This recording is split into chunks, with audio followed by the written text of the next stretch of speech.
story starts with our main man Kai checking out this girl all chained up, and he wonders if she is a demon or an angel. This girl straight up asks him for help, but Kai can't even believe she's looking to a human for help. Humans and other races have been going at it like a hardcore war, but this girl, she ain't got a clue about that, and Kai's getting mad and frustrated because it's like nobody remembers what the real world's about. So, we flash back and peep Kai doing his usual thing, keeping an eye on a graveyard. His homies want him to hurry up, but Kai takes this shit real serious. In this world, there's 5 races: the demons, with their crazy magic powers; the celestials, who are demihumans such as angels and elves; the spirits, who are creatures that possess special kinds of bodies, such as ghosts. There are also the mythical beasts, that are huge-ass monsters like dragons. And then of course, you got the humans. These 5 races have been at war, and it's hella important to make sure we don't end up in another great war. Kai's part of the Urza Federation, and they got the job of watching over the graveyard where the demons had been sealed. Kai keeps an eye on that graveyard for 300 seconds, like always, and he figures out ain't nothing funky going on. The demons are still sealed up tight, no doubt. Kai's co-worker Aslan can't get why Kai's taking his job so damn seriously, but Saki points out that it's good for them because they can take it easy. Ain't been no demon breaking free from that seal in a whole century. But Kai reminds his crew that it's still their job. There's 4 graveyards around the world, and Kai points out the folks in charge. They are taking their jobs just as serious, and that's because if a demon was to bust out, it would be straight up chaos. Kai's peeps wish he'd take it easy because it's been a while since a demon broke free. But Kai ain't letting his guard down. He declares that watching over that graveyard is his duty. Sometime later, we see Kai training hard. But they warned his ass, being a low-ranked soldier and messing with a mythical beast for training. That's some next-level danger. But Kai doesn't give a damn. He fights it anyway. Turns out his attacks don't do jack shit against that beast. Saki gets worried, so she shut off the hologram. And she's wishing Kai wouldn't push himself so damn far. But Kai thinks training would be pointless if he ain't risking it all. Saki actually admires Kai's determination. She thinks if he was around during the Great War, his name would be straight up legendary, like that prophet named Sid. But Kai can't see himself winning against those 4 heroes like Sid did. Saki breaks down each hero from the 4 races, and she can't even imagine what they would have done if they were still kicking it. Luckily, Prophet Sid was able to take them down using the shining sword given by some god named Salaka. There's mad proof that the 4 heroes existed, but there ain't no evidence of this Prophet Sid. There are no pictures or videos or nothing. Saki switches the topic because their friend Jean's getting promoted, and she wants to throw down a celebration. Jean's getting transferred to headquarters at just 17, making her the youngest person ever chosen.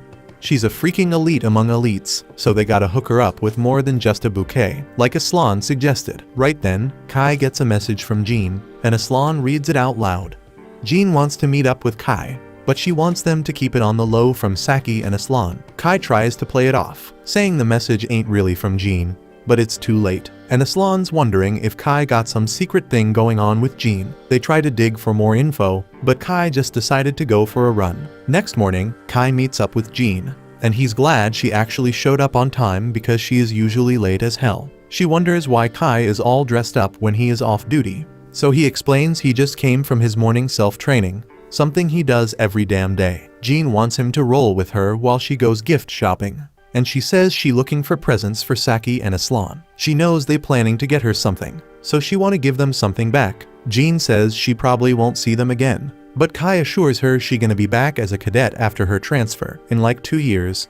Jean predicting that by then, Saki and Aslan gonna be done with their military service and living civilian life. Only she and Kai gonna still be in the military grind.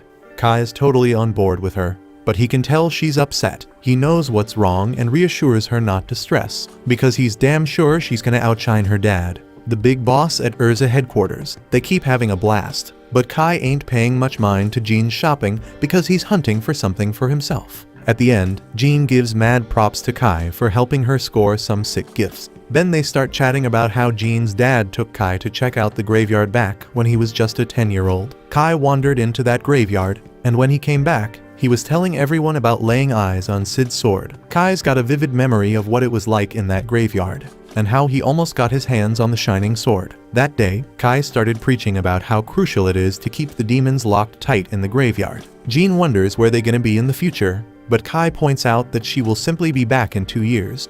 But that ain't what she's getting at, because she's talking about what comes after. Jean wants them to make a promise for the future, but Kai starts freaking out because some weird shit starts going down. Jean is clueless about why he's acting all strange, and now Kai's wondering if he's the only one seeing this crazy stuff. Jean keeps chatting like nothing weird's happening, but Kai's straight up horrified as she gets sucked into a black hole. Then out of nowhere, a mysterious voice announces that the world's reincarnating and it's time to overhaul the whole damn thing. Few moments later, Kai snaps back, but finds himself in a dark and messed up world.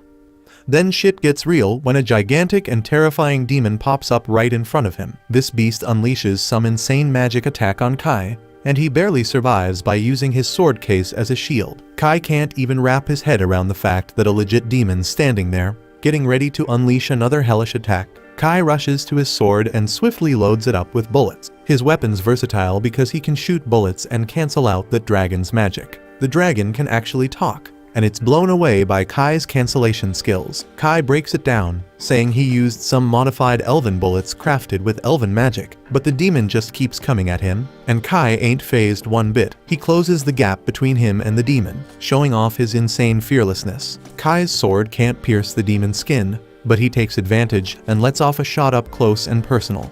Exhausted as hell, Kai explains that the bullet he just used is a modified Drake bullet that mimics the breath of mythical beasts. It's his first time using it, but Kai's stoked to see that he's moving just like he does in training. He's feeling hella confident now that he knows he can actually take on real-life demons. Just then another demon shows up and starts talking smack about how it's laughable for a human to think it can take down demons.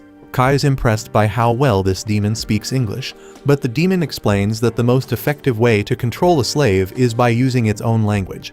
Kai's clueless about why the demon's calling him a slave, but there's no time for thinking. The demon says Kai smells dangerous, so it's ready to wipe him out. Just when things look grim, someone saves Kai with a flashbang, and they bounce. This girl tells her crew that they've got the Wanderer secured, and she needs to know where Kai's from. Kai's shocked to see that this girl is Saki, but she ain't got a clue who he is or how he knows her name. Kai reminds her they're friends, but she swears she's never seen him before, and neither has Aslan. Kai can't wrap his head around why they don't remember him, so he reminds them they're from the same agency. They look at him like he's speaking gibberish and explain they're just soldiers in the resistance. Now Kai's the one feeling lost and confused, so Saki starts spilling that they're with the human rebel army. This just causes more confusion to him, so he asks them to tell him everything about this world.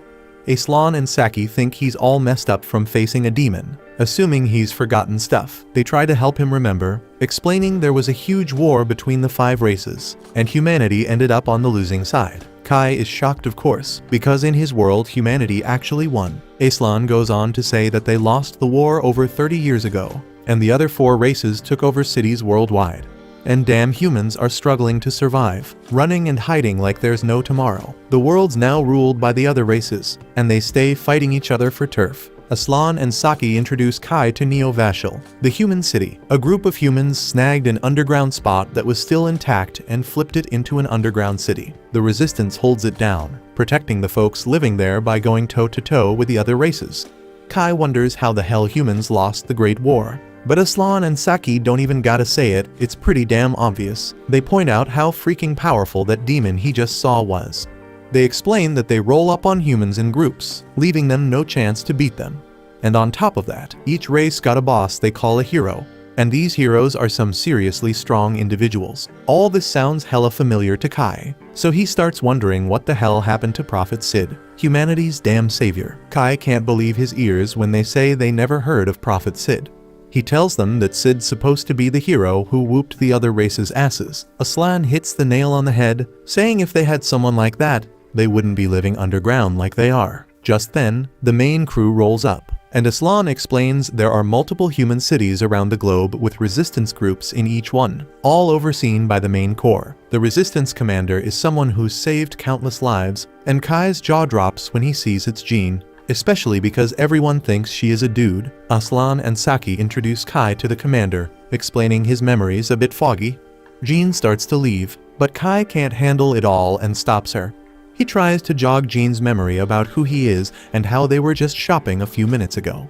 Jean's clueless and assumes he's got her mixed up with someone else. Kai can't even comprehend that she straight up doesn't know who he is, so he straight up asks her why she fronting like a dude. Jean's hella shocked to hear that, and Kai reminds her about how she wanted to outshine her dad as his daughter. Some soldier named Phelan steps in and Jean decides to leave. Kai's new crew's worried about him, telling him to get some rest. That night, Kai starts digging through some historical docs and realizes that the only records missing are the ones about himself and Prophet Sid. That's when it hits him. If Sid never existed and humans lost the Great War, then why the hell do the graveyards where the 4 races are sealed still exist? The next day, Kai asks Saki about the graveyards, but she's got no clue what he's talking about. Aslan lets Kai borrow the car, which pisses off Saki, but Aslan says it was just instinct. Kai pulls up to the graveyard and thinks about how it's his first solo trip. He's tripping out when he sees that the blockade stone is gone, so he enters. The darkness fades into light, and Kai's jaws drop when he lays eyes on the shining sword just chilling there. This straight up proves to him that the legends about Sid gotta be true. Kai grabs the sword from the mantle, and a loud voice hands him the world coordinate key, calling it the code holder. Suddenly, a massive shiny door opens in front of him, and Kai hears a girl screaming for help. Kai's mind is blown because he ain't in the graveyard no more, so he climbs up some big-ass stairs. At the top, he sees a whole bunch of chains keeping just one girl locked up. Her wings look like a mix of demons and angels, and the hot girl begs Kai to set her free from those damn chains.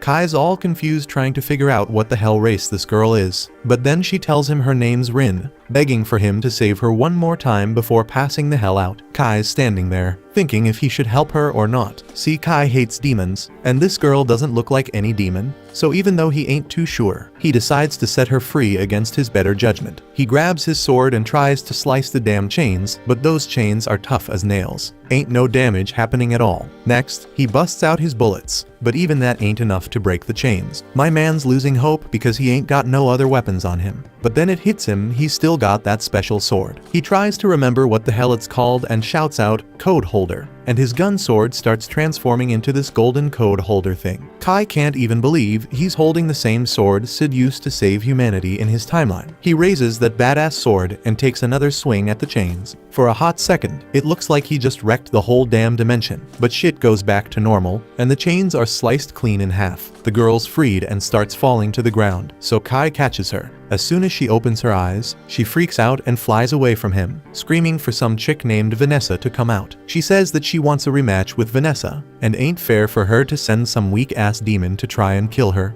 But before Kai can explain that he ain't a demon, Rin's already launching attacks at him because she hates demons. He manages to dodge the first attack like a boss, but he can't escape the second energy blast she throws his way. And now he's starting to regret helping her. But just as that blast's about to hit him square in the face, he remembers something the system mentioned about the code holder being able to break fate itself. So he grabs that code holder and slashes that magic ball in half. The magic disappears, leaving Kai and Rin both shocked because no way in hell could a measly demon block her attack. Finally, Kai spills everything and tells her straight up that he ain't a demon. He asked her where the hell she even got that idea because he has no wings or tail. So clearly he is just a damn human. Rin realizes she messed up big time, so she apologizes for mistaking Kai for a demon and attacking him suddenly. But she has this deep hatred for demons, so whenever she sees one, it's all about that violence, no questions asked. Luckily, Kai hates demons too, so at least he knows for sure she ain't one. But he is still clueless about her race, so he asks her. But she pleads with him not to ask her about that. Kai agrees to drop the race talk for now, but he has other questions, like where the hell they at. But Rin had no clue either. All she remembers is fighting Vanessa, and then she's suddenly stuck in this place. Kai recognizes the name and asks if it's the same Vanessa who's a hero to demons, and Rin confirms it. That surprises Kai because Rin picking fights with heroes and all, so he asks if she is really that strong. And Rin proudly claims she could wipe out a whole damn army of demons if she felt like it. But she also admits that Kai's just as impressive because he managed to block her attacks. She is curious about how he pulled it off, so Kai is about to spill about his sword. But just then he peeps a portal behind Rin, and out comes this ugly-ass monster. The monster starts talking about some fate singularity entity waking up and how it's a major threat to the new world, so it's gonna start doing its thing to get rid of it. The monster tries to take out Rin, but Kai swoops in and saves her at the last second. This monster has serious power, so Kai says he and Rin have no choice but to run, and she agrees. So he grabs her hand, and they both dip. Unfortunately, they don't even know where the exit is, and that monster still got access to the portal. It reaches its nasty-ass tendril into the portal and snatches Rin. Then it declares it captured the singularity and starts this termination protocol, forming orbs to erase Rin from existence. Kai can't handle seeing that, so he decides to stop standing around and take action to save her. He busts out the golden sword again and slices that monster's tendril in half, wreaking havoc on the dimension in the process. The monster spots Kai and peeps that he's holding that forbidden sword, but it can't wrap its head around why the hell the sword's here or how a human like Kai got his hands on it. Now that Rin's free, Kai ain't sticking around to find out what the monster's planning. He grabs Rin and jumps through that hole in the dimension, taking them back to the graveyard on Earth. Kai's a bit confused, but he's relieved they made it out in one piece. Rin's feeling hella relieved too because she was scared shitless she might kick the bucket. This is the first time anyone's ever given a damn about helping her out. Her whole life, all the other races have been telling her she ain't one of them. And the demons have been the cruelest, always calling her an abomination. That's why Rin got into that massive fight with Vanessa. Kai tries to comfort her, saying he knows how she feels because all his friends don't remember him no more. He feels like he's all alone in this messed up world. The history he remembers is one where humans won the Great War of the 5 races, but in this world, demons seem to be taking over the human cities. Rin's a little confused because she doesn't remember demons ever getting the upper hand against humans. In fact, around the time she fought with Vanessa, humans were starting to kick demon ass, and the demons were whining about it being because of the human hero. Kai gets all hyped and asks if Rin remembers Sid, but she never got to meet him, so she can't say for sure. Kai realizes he might have overreacted, so he apologizes to Rin, but at least they know they come from the same past, so they gotta be connected somehow. Rin gets close to Kai and says he's the first person to ever stand by her side, and that shit makes her hella happy. A little while later, they bounce from the graveyard. Rin asks Kai what he plans on doing now, but before he can answer, Rin collapses from exhaustion. Kai's worried and figures it's because of that attack she took earlier, so he helps her up and says he's gonna head back to the city, and since she has no place to go, he invites her to stay with him while they're there. Rin ain't too sure about rolling to a human city because she doesn't trust people like that, so Kai asks her why, and she says she can't trust anyone except him because he saved her ass. He tells her she should trust that he'll keep her safe and asks her again to come with him. He lets her know she can bounce if she ain't feeling it. No hard feelings, so in the end Rin agrees to go with him.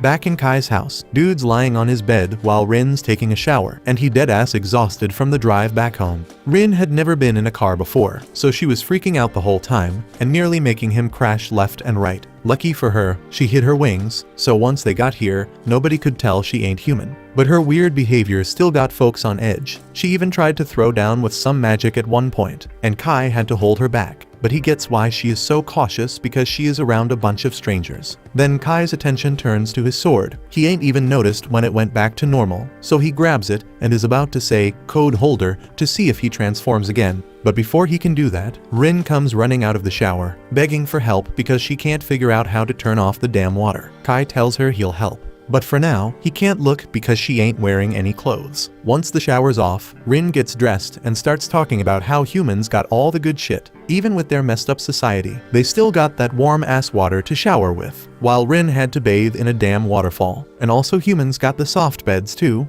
but on the surface, everything's destroyed. So she finally gets that Kai wasn't messing around when he said demons took over the city. Kai had his doubts at first, but meeting Rin confirmed he ain't losing his mind. Now he knows for sure they are in a world where the race war results got messed up. The real history is the one where Sid became the human hero. But in this reality, Dude never existed for some reason. Rin suggests they gotta find a way to escape this reality and get back to the old one. That's the solution to their problem. But Kai doesn't know if there's actually a way to make that happen. They hit the bed after that, but late in the night, Rin jolts awake and warns Kai about some strong-ass magic vibes, meaning the demons are launching an attack. Outside, the demons just busted through the city ceiling and going on a rampage. Kai already knew humanity was screwed in this messed up reality, but he didn't realize how damn helpless humans were against demons. Ain't no hero around to save them either. So Kai decides he gotta step up and take Sid's place for the sake of humanity. The defense units start blasting bullets at the demons, but they know the little bullets ain't gonna do shit.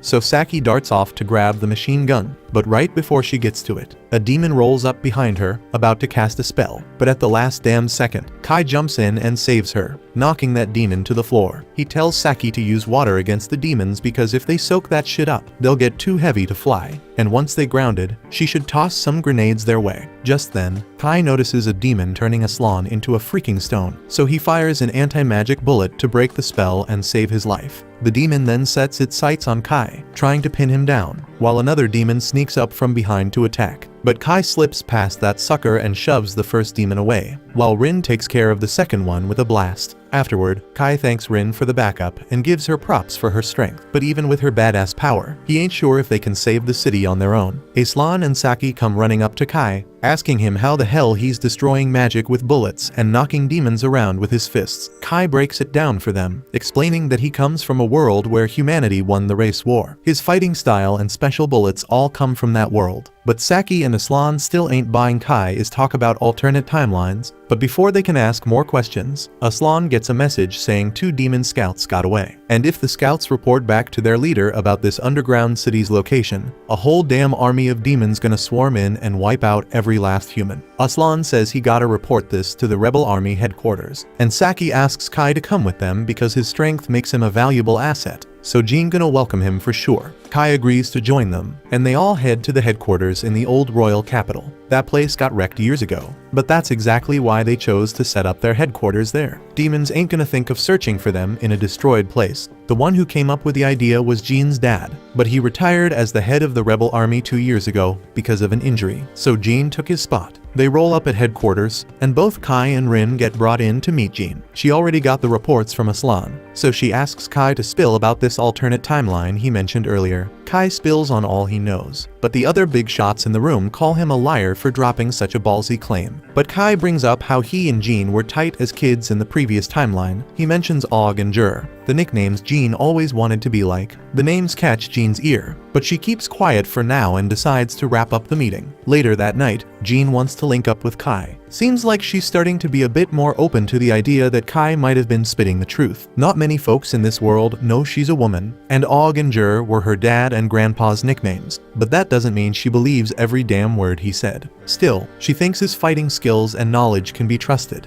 She lays out a plan to link up with other human cities and push back the demons planning to invade Neo-Vashel. But Rin ain't feeling it. She thinks that plan's just gonna attract more and more demons as time goes on. Plus, if some high-ranking demon shows up, the whole thing's gonna go to shit. Jean knows it's a risky move, but she can't think of nothing better to protect the homes of the survivors. That's when Kai drops a bomb. He says they only gotta take down one demon to solve this mess. And that's Vanessa, the hero of the demons. Jean thinks it's straight up crazy to even consider going up against a powerful demon like Vanessa, but Kai's confident that the code holder can handle her. He says he and Rin gonna be the ones to go head to head with Vanessa. Demons are more focused on scraping with other races, so most of them won't be riding with Vanessa. All Kai needs is for Jean and her crew to hold off the rest of the demons while he goes to engage Vanessa. After Jean agrees, they waste no time and start prepping to take back the Urza Federation.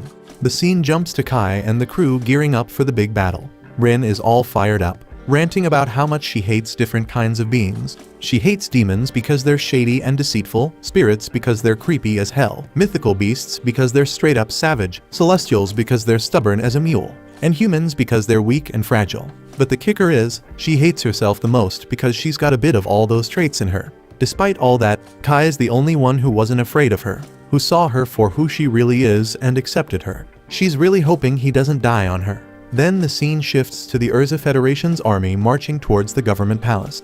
Saki is in disbelief that their small squad is the one taking on Vanessa. She thinks the plan's got a shot because Jean is leading them, but she's still worried about going up against Vanessa. She questions what they're supposed to do with just the 4 of them, and Kai says a small squad is the key to reaching Vanessa quickly and unnoticed. Saki gets it, but she still isn't thrilled about being part of this risky plan. Kai then turns to Saki and Aslan, telling them they're the only ones he can trust to have his back. Saki's still pretty scared, but Rin steps in and gives her a reassuring pat on the head, which calms her down a bit. Rin tells Saki not to worry, reminding her that she's strong and won't lose to anyone except maybe Vanessa. Saki nervously asks what happens if they do run into Vanessa, and Rin confidently says she'll handle Vanessa herself, even if it comes to blow herself up with her. Saki begs Rin not to go through with such a dangerous plan, and Aslan chimes in, sharing his own worries. He points out that they have no idea what condition the government palace is in and fears the demons might spot them if they move in a big group. Kai reassures him, explaining that demons are sensitive to magic and won't notice them because humans don't have magic. Aslan feels a bit more at ease and wonders if Kai picked up this knowledge from his world. Kai observes that Aslan seems pretty calm, but Aslan admits his hands are actually shaking. He adds that if they manage to defeat the demons, they'll be famous worldwide and might even get some rewards. Kai tells him that he's more reliable than the Aslan he used to know and says he's counting on him. They then arrive at their destination, ready for whatever comes next. Jean gives a speech to boost the morale of the soldiers. She knows some of them might be worried because of the short preparation time, but she reminds them how long they've been fighting. She tells them all that fighting was just the build-up for today. They've only been nurturing their spirit and will to fight for so long, but now it's time to strike back and make their voices heard. They head into the capital through an underground passage, and Kai is shocked to see the government palace in ruins. The demons patrolling the palace spot them and attack with ice magic. Kai dispels the magic with his bullet and takes out the demon with his sword. More demons show up, and Rin uses her magic to wipe them all out at once, but Kai pretends one of his bullets did it. Aslan and Saki are surprised to see he has a bullet this powerful, and Kai tells them it's his strongest bullet. He then asks Rin if she can sense Vanessa, and she finds out Vanessa is on the top floor. Kai tells Jean he'll go look for the demon hero, starting with the top floor on the north side. Jean says she'll go with him part of the way, but Phelan informs them the stairs on the north side are collapsed, so they should use the ones on the south side. Jean understands and orders a group of soldiers to stay put and not let any demons into the government palace. She orders another group to rescue the prisoners from underground, and her group takes the emergency stairs on the south side. On the way, Phelan asks Kai about the lightning attack from earlier, realizing he wasn't responsible since she never saw him pull the trigger, and she figures out it was Rin's doing. Jean then asks Kai if he's still up for fighting Vanessa alone, and he says he is. She then informs him the demons should be gathering soon, and Rin then notices an imp summoning a large demon on their way up. They're too late to stop it, and it summons the demon. The demon grabs one of the soldiers, but Phelan saves him, telling the others to go on ahead while she deals with this small fry. They leave her behind to handle the demon, and outside, the group of soldiers are also fighting some demons, and the second group saves the captives, and Jean and the others head into a room. Jean gets hit by a powerful lightning attack as soon as she walks in, but she's totally fine. Rin notices she's wearing an elven garment and Jean explains it's a magic item called the Sacred Light Garment, which they got from an elven village. Jean says this is the best thing for magic resistance. She tells them her forces will handle the demon and tells them to move on. Kai and his group move forward and put on some armbands. Saki is surprised to learn these armbands will keep them hidden from demons and wonders how they work. Rin tries to explain its barrier magic, but Kai warns her not to. Rin says a human made it by copying angelic barrier magic. She explains it bends light to hide them, and they continue on. A demon approaches them, and Saki tries to attack, but Rin stops her. The demon passes right by them without noticing. They're all relieved the barrier is working, and soon they reach the breaker room. They tell Saki and Aslan to stay there and cut the power if it looks like they're losing to Vanessa. Kai explains they'll use the dark to escape, and he'll send a signal when it's time. Kai and Rin move on, but then they hear an alarm. Kai worries they've been found, but Rin says her barrier should still be up, and Kai realizes it might be the building's infrared sensors. They keep going and spot some demons waiting for them. One demon says that human machines come in handy sometimes, revealing that the demons use the surveillance system to track them. Kai asks if this demon maintains the system, and he learns that Vanessa suggested using it. Since the slaves handle maintenance, it's hassle-free, and the demon hero is pleased with the invasion. The demon is curious why they'd risk a suicidal mission. Kai asks him to lead them to Vanessa, but the demon says he'll use them for his own amusement. He and the other demons then attack Kai, but Rin quickly flies him out of the way and takes him to the stairs leading to the next floor. She blocks off the demons and tells Kai to go ahead while she handles them. Kai isn't happy with this plan, but has no choice, so he moves forward. The demons then catch the scent of every race coming from Rin, and they're confused about what she is. Rin says she doesn't know and admits she hates demons. Then she gets ready to attack them with her magic. Kai then finds Vanessa's room and is surprised to see that the demon hero is a hot succubus. We then cut to Jean battling the demon from earlier, with the others backing her up with gunfire. Jean tries to strike the demon, but he grabs her sword and attacks her with fire magic. Her elven garment protects her, and the demon realizes this. Jean's sword then transforms into a bow, and she uses it to take down the demon. Before dying, the demon notices that Jean is using angelic and elven magic items and warns her that these items will drain her life force because humans can't use magic properly.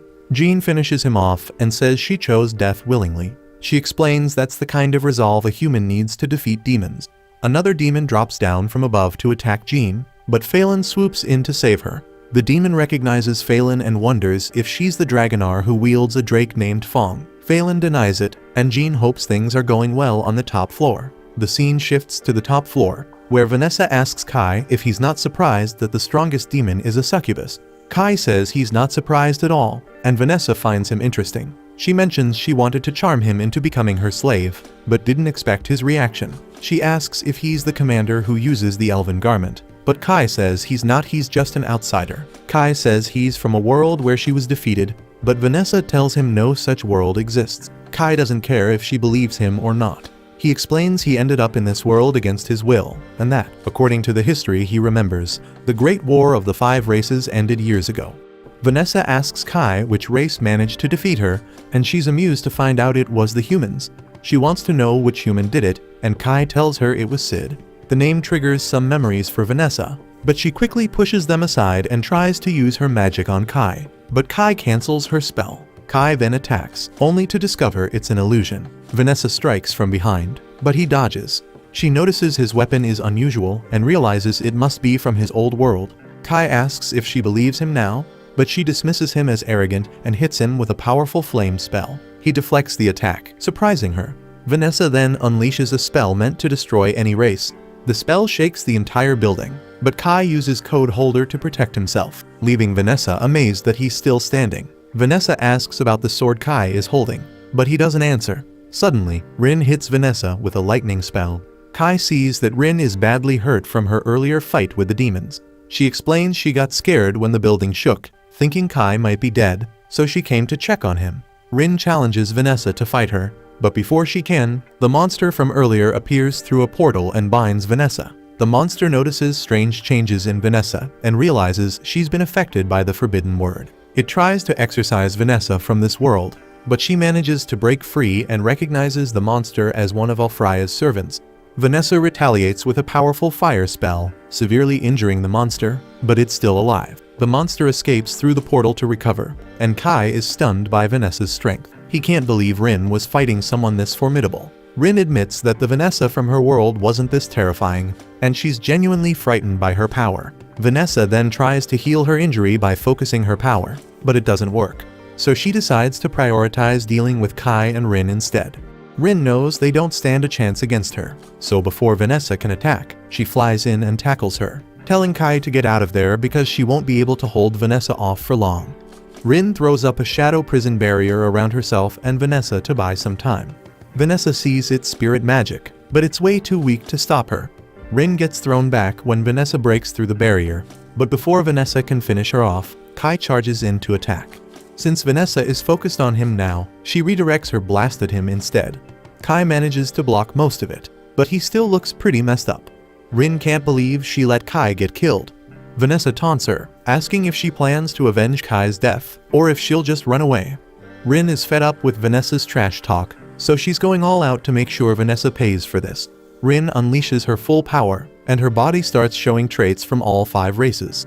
Vanessa thinks it's amusing, but Rin isn't messing around anymore. She lands a solid punch, wiping the smile off Vanessa's face. In this new form, Rin can actually go toe-to-toe with Vanessa and push her around. But it turns out Vanessa was just playing with her. Vanessa finds Rin's chaotic form fascinating, but she questions why Rin didn't use it sooner. If she had, she might have bought enough time for Kai to get away. Vanessa wonders if Rin was scared to show her true nature or if she was worried about being called a monster. Rin starts crying, but Vanessa reminds her that she only has herself to blame. Vanessa is the demon hero and will do whatever she wants, but Rin had the chance to save Kai and doesn't go all out because she was afraid. It's her hesitation that got Kai killed. As much as Rin hates to admit it, Vanessa's right. It's her fault Kai is dead. But that doesn't matter now.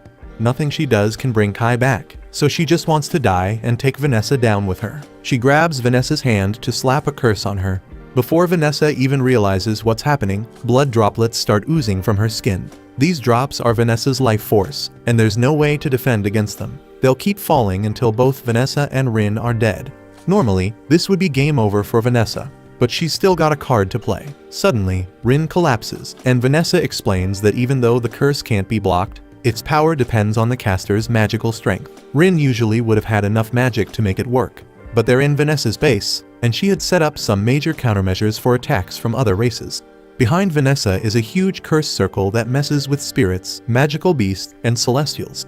Since Rin is all three, the curse is hitting her 3 times as hard. So it's crazy that Rin lasted this long. She can't even get her revenge for Kai, so she just sits there and apologizes for not being useful. Vanessa's getting fed up with Rin's weak act, so she gets ready to finish her off with one last blast. But before Rin gets killed, the blast is blocked by Kai, who's somehow still alive. He tells Rin there's no need to apologize, and that she was actually really helpful because her fight with Vanessa gave him enough time to wake up. Rin can hardly believe Kai is still alive, and Vanessa can't either, so she asks him how he survived, because there is no human should still be standing after that. Kai remembers using the code holder to protect himself from the blast, which is the second time it saved his life in this fight, but he keeps that to himself and just gets ready to face Vanessa. Vanessa's pissed that Kai would dare challenge her, so she reminds him he's just some trash who survived by luck. Her last attack almost killed him, and the only reason she couldn't finish him off was because Rin was keeping her busy. Kai says he's fighting so hard because Rin risked her life for him, so he's going to do the same for her. Vanessa's got a look of intrigue and asks Kai if he's got some kind of plan to take her down because she's really curious to see what he's got.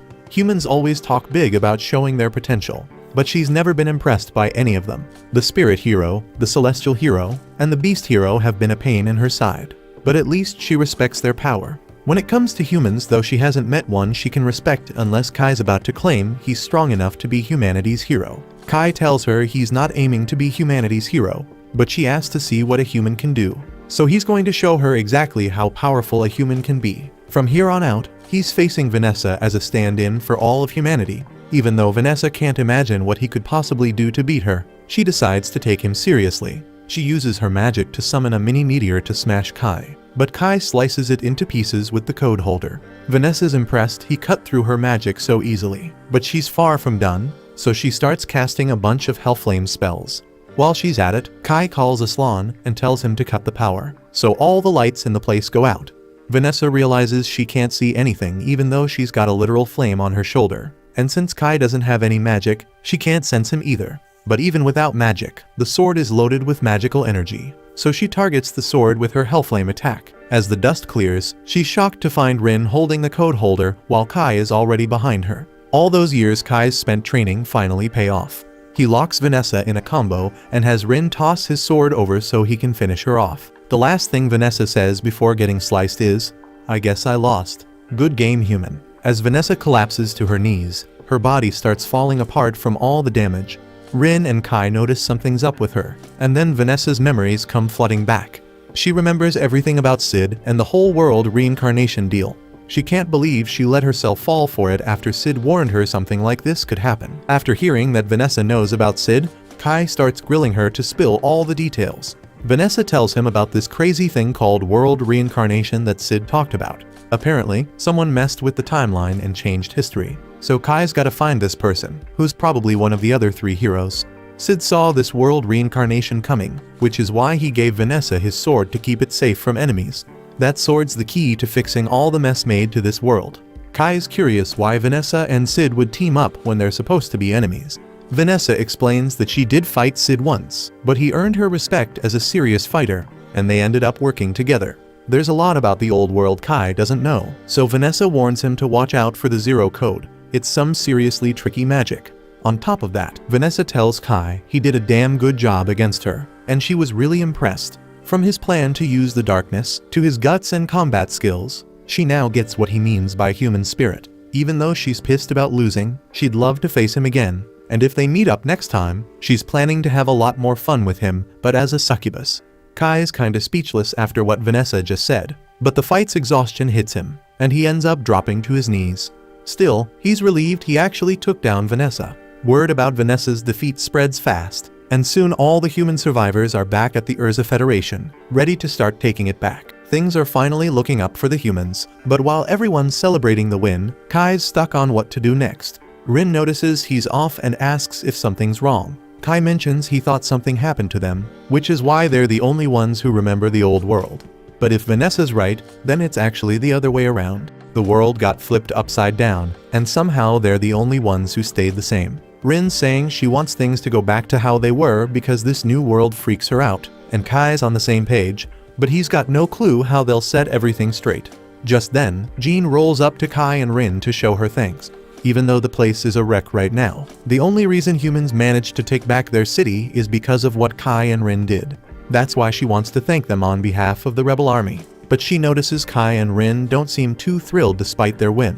Kai tells her he's actually relieved he won, because he doubts he'd be able to take Vanessa down if they crossed paths again. Now that Vanessa's out of the picture, humans can rebuild the city, and maybe even make it better than it was before. But that's a job for someone else, not her. The folks who were around when the Federation first fell to the demons would be way better at leading the rebuilding efforts, so Jean's not stepping up for that. But if she's not gonna help with the rebuild, Kai and Rin ask what her plan is. Jean explains there are 3 other federations that got taken over by the other races, the Eo Federation, the Yulun Federation, and the Shoals Federation.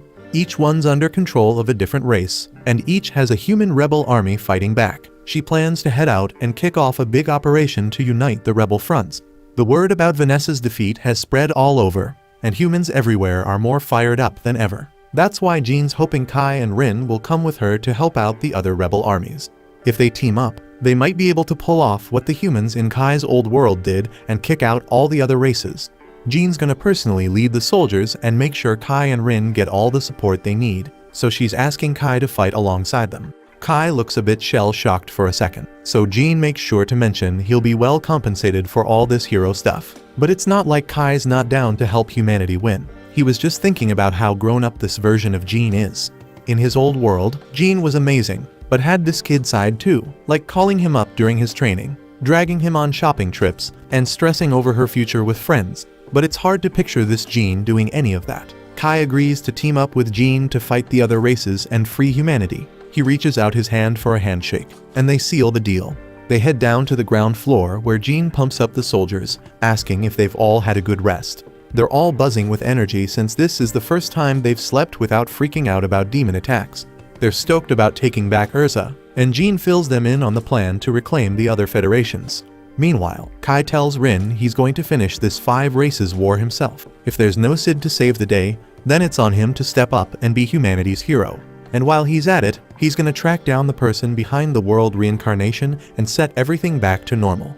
Afterward, Rin finds herself dreaming about the time she was desperately fleeing from that monster we saw earlier, with Sid by her side, offering some cryptic advice. She wakes up, and we see she's in a car, headed straight for the Eo Federation. Aslan is floored that they're already on another mission, when they've barely had time to catch their breath after defeating the demons. So Saki tells him they don't have much choice. Requests for help are pouring in from other countries, and Jean is their last hope.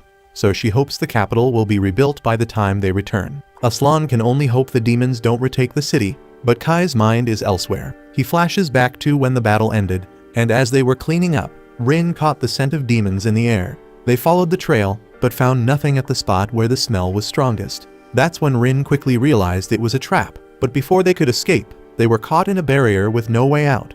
That's when Vanessa's sister showed up, launching an attack, but the badass Kai cut through her assault with Code Holder. She then made another move, but Rin shut her down, and Kai asked her straight up what she wanted. So she casually introduced herself as Heinmerl the Succubus, and Kai immediately felt the heavy pressure she was giving off just as intense as Vanessa's. She admitted she was shocked that her sister had been taken down by a mere human, saying it must have taken a string of miracles to pull it off. But if she'd been at the royal capital at the time, he wouldn't have stood a chance. Then when Kai asked if she was there to avenge her sister, Heinmerl simply laughed. She admitted that she did love her sister. But now that Vanessa was out of the picture, she is now the new top dog. In fact, she was grateful to him, so she let him in on a little secret. The demons could easily retake the capital if they wanted, but they're letting the humans hold on to it for now. She suggested both sides should take a breather from the war, and Kai realized what she was hinting at. Pushing the fight any further would leave them open to attacks from the other races. Heinmerl offered a deal. The humans could keep the royal capital, but in exchange, all other territories would belong to the demons. She asked if Kai agreed to the truce, and he assured her that he'd pass the message along to his commander. But Heinmerl wasn't done. She subtly pushed Kai to go after the other 3 races, clearly hoping they'd all wipe each other out. She even teased that she'd reward him with a kiss if he succeeded. Kai is unimpressed and makes it clear he isn't interested, but she leaves him with a parting shot, saying she'd take what she wanted by force someday. As she departed, she warned him to watch out for Elfraya, who'd been acting strange lately, especially if they were planning to take on the Celestials next. Back in the present, Kai gathers the team, telling them that they need to leave the reconstruction efforts to others. Their mission now is to join forces with the EO Federation's rebel army and take down the Celestials. Saki recalls that the Celestials are an alliance of elves, dwarves, fairies, and angels. Kai adds that these beings are even more devious and cunning than humans. They're masters at crafting powerful magical items for battle, and if demons are considered monsters, then Celestials are basically humans with a terrifying upgrade. Jean then announces over the comms that they're approaching the halfway point on the highway, and the rest stop is just 2 kilometers away. It hasn't been maintained in years, but it should be good enough for a quick break. Suddenly, Rin spots something and urgently asks Aslan to open the top hatch. She peers out and spots a dragon soaring above. Aslan finds this strange, considering they're supposed to be in demon territory, but Kai quickly alerts everyone. Jean orders the convoy to speed up and try to outrun the dragon, but it's no use, the beast is too fast. Then the soldiers take aim and fire on Jean's command, but the bullets barely scratch the dragon's scales, and the creature destroys 2 of their vehicles. Then Rin unleashes her lightning magic on the dragon, while Kai plays it off as one of his shots, and together they manage to drive the creature away. Jean then orders all vehicles to stop and tend to the soldiers who were attacked by the dragon. The scene shifts to the soldiers at camp, where the injured are getting treated. Rin and Kai have a tent all to themselves, and Kai can't help but feel a bit guilty for taking up so much space. He suggests that Rin could sleep in the tent for female soldiers, but Rin isn't keen on the idea. So Kai quickly realizes that she'd feel uneasy being surrounded by so many humans. Just then, Rin tells Kai that Jean is on her way, and sure enough, Jean and Phelan step into the tent. Kai, puzzled, asks why they're here, and Jean explains that this is the tent for commanding officers, with the 2 of them serving as her bodyguards. Kai is taken aback, and Phelan pulls him aside for a private word. Outside, she tells him she'll be standing guard outside the camp all night, while he's responsible for the inside. She also points out that people might realize Jean is a woman if she stays with her. Kai agrees, and Phelan informs him that Jean will be removing her armor when she's about to sleep, leaving her in light attire. So she gives him a stern warning not to get any funny ideas, and Kai assures her that he won't. Phelan then entrusts him to take care of Jean. Back inside, Kai sees Rin giving Jean a massage, which Jean is clearly enjoying, even promising to return the favor later. Watching this, Kai muses that pretending to be a man must be tough, and Jean quips that he'll only understand when he has to pretend to be a woman. Kai then brings up the dragon they encountered, admitting he hadn't expected such a mythical beast to appear in the Urza Federation. Jean speculates that they might be scouting the area after Vanessa's defeat, but she reassures him that the capital is well defended. She then casually mentions that she tosses and turns in her sleep and apologizes in advance if she kicks him during the night. So later as they sleep, we see Kai struggling to catch even a wink of rest, with both Jean and Rin clinging to him in their sleep. The next day, the journey continues, and Aslan quickly notices that Kai looks absolutely exhausted. He assumes it's because Kai's been up all night guarding Jean, and Kai is too drained to argue, so he just lets the misunderstanding slide.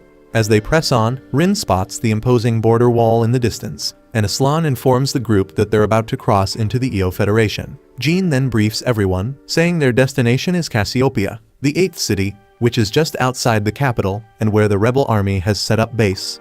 As they drive towards Cassiopeia, Saki is on edge, ready to blast any celestial that crosses their path, confident that their weapons are more effective against them than other races.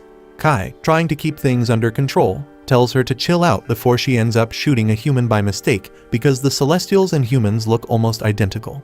Jean then gives the order to stop the vehicles, and they continue the journey on foot. Along the way, Rin casually picks some fruit and starts munching on it. Kai then asks if it's safe to eat, and Rin assures him it is, but then admits her tongue tingles slightly. Kai quickly informs her that the fruit is poison, which she finds hard to believe since she's eaten them before in the Elven Forest. leaving Kai puzzled as to why these fruits from the elven forest would be here. Phelan steps in to clarify, explaining that the celestial invasion has merged the elven forest with the human city. When they finally arrive at the rebel army's headquarters, they're greeted by cheers from the humans in the area. The members of the rebel army also salute them as they enter. Zephyr, the advisor to the rebel army, warmly welcomes them, expressing how the news of Jean's victory has sparked new hope among them. He then greets Phelan, revealing they have a history together. He's surprised to see her again, remarking on how long they've survived in this desolate world. Phelan, however, insists she's not old enough to be considered long-lived. Without wasting any time, Jean requests to speak with their commander, and Zephyr promptly escorts her to him. As they make their way, Zephyr wonders how much Jean and her team know about their commander. Phelan steps in, explaining that his name is Dante, a descendant of the old royal family of the EO Federation. He calls himself the Emperor, but he's a mess envious, suspicious, and downright obsessive. Phelan warns that he might even see Jean as a threat, and Zephyr, with a nod, confirms her assessment. He hopes Jean can keep her cool around him, but at least the soldiers appreciate her help, even if their boss is a nut job. When they arrive, they meet the assistant commander, Quabayari, who explains that anything needing to go through the Emperor will be handled by her. Rin feels something off about Quabayari, but keeps it to herself for now. Finally, they come face to face with Dante, and Jean introduces herself, but Dante immediately questions why she's late, saying she was supposed to arrive that morning. Jean explains that they encountered a dragon on the way and had to stop to treat the wounded, but Dante couldn't care less about her excuses. He coldly asks why she's even here. Does she plan to hog more glory after her victory at Urza Federation and take over EO Federation too? But Jean calmly clarifies that she's here because they asked for her help. Dante then reveals that it was his subordinates who requested assistance without his consent. Jean figures that Dante doesn't want to be ruled by the Celestials, and he grudgingly agrees. She cuts straight to the point, telling him that chasing after glory is pointless right now. If he wants honors, he needs to start acting like he deserves them, because in the end, it's the soldiers who decide who gets praised. She adds that if he steps up and leads like a true commander, the people will respect and praise him. Dante, however, is shocked and more than a little insulted that she would dare give him advice. The scene shifts to a strategy meeting between Jean's forces and the rebel army. Zephyr lays out the situation, explaining how the angels, fairies, dwarves, and elves are spread across the land, but admits that these areas are uncharted territory for humans. Jean quickly realizes this means they have no clue where the celestial hero is hiding, so she boldly offers to lead the search herself. She asks Dante for permission to borrow some elite soldiers, but Dante shuts her down, claiming it's foolish for a general to be on the front lines. Jean is undeterred and responds that she's willing to put her life on the line for the soldiers who are fighting for these lands, inspiring the rebel troops with her words. Later that night, we catch Rin getting Aslan to cook something unique. The dish looks so horrid that Aslan seriously doubts whether it's even safe to eat. Rin assures him she's had it before, but Aslan remains skeptical. Meanwhile, Aslan casually asks Kai if he noticed Quabayari during the meeting, commenting on her beauty, and Kai is surprised to see that Rin is also curious about Quabayari. The next day, Jean is out scouting the elven forest with a rebel army. While back at the camp, the Emperor is grumbling about how reckless Jean is for scouting herself. Quabayari agrees, saying that a general should stay in the camp and command the army. Dante is paranoid about Jean's growing influence and worries that she's swaying the soldiers with her boldness. Quabayari, however, reassures him that there's no need for the Emperor to worry about this, so he says that Quabayari is the only true subordinate to him, and Quabayari secretly smirks at how gullible Dante is. When Jean returns from her scouting mission, she immediately starts drafting a map based on her findings. Kai notices that Phelan was worried sick about Jean, and when Jean brushes it off, Phelan's anger bubbles up, and she warns Jean that a serious lecture is coming her way later. After the strategy meeting, Jean lays out the details of her scouting mission, revealing that they've managed to identify the patrol routes of the elves. She outlines the next steps, continued exploration, and the development of an invasion strategy. She asks for everyone's cooperation, and the soldiers are eager to work with her. Once the meeting wraps up, Rin impatiently asks Kai when they'll get to fight the angels and elves. Kai explains that they'll engage only after they're fully prepared, and Jean cautions that the Celestials are cunning. Rin isn't thrilled by the delay, but Kai reminds her that they'll need her strength when facing Halfraya. Rin then notices that Quabayari and Dante are conspicuously absent, and Kai speculates that they're not too keen on leading from the front lines. Meanwhile, Dante is fuming over Jean's growing success, so Quabayari hands him a piece of paper, suggesting that they need to accomplish something even more impressive to regain the upper hand. She tells Dante that achieving this will solidify his position again, and Dante laughs as he reads the plan. He then informs Zeffin that he plans to personally lead the soldiers into the elven forest, intending to capture elves and angels as prisoners of war. Zeffin is taken aback, doubting the feasibility of this plan, but Dante arrogantly reassures him, revealing that he already has a flying column deep in the forest. He declares that they're leaving immediately, but Zeffin tries to caution him, pointing out that this could mess up their coordination with the Ursa rebel army. But Dante is too full of himself to care and cuts him off, and orders Zeffin to keep his mouth shut and not share this intel with the Ursa rebels army. As Jean and her team return from yet another meeting, Rin pulls them aside, expressing her suspicion that Quabairi might not be human, and elsewhere, we're shown the aftermath of a crushed rebel army. Above the scene, a castle hovers ominously, and inside, Alfraya informs the dwarves and elves that the angels plan to sever ties with them. They're stunned by the news, and they curious ask about the monstrous figure lurking behind Alfraya, but he offers no explanation. Alfraya then launches an attack on the elves, but the Elven Grand Elder meets his assault head-on. Despite her best efforts, her power is no match for his, and Alfraya swiftly traps her within a crystal prison. The force of his attack creates a whirlwind, sending the Elven Shrine Maiden tumbling from the castle down into the depths of the Elven Forest. After some time, the Shrine Maiden awakens in her home. The other elves, sensing her consciousness, telepathically bombard her with questions about the Elder's fate. She urges them to stay calm and instructs them to gather everyone elves, fairies, and even dwarves. Her request leaves the other elves stunned. They can't quite grasp what Shrine Maiden Rewritten has in mind. One of the elves then nervously inquires about the captured humans, and Rewritten realizes this isn't the moment to handle them. But suddenly she comes up with a plan. The scene shifts to Jean and her forces in the Elven Forest, and Phelan reports that they haven't had any contact with Dante since the previous morning, and his current whereabouts are a mystery. Jean is baffled that Dante would venture into the perilous Elven Forest, knowing full well the risks involved. Kai speculates that someone might have set this in motion, pointing the finger at Quabairi. He suggests that she might be an elven spy, noting how easily elves can pass as humans by merely concealing their ears.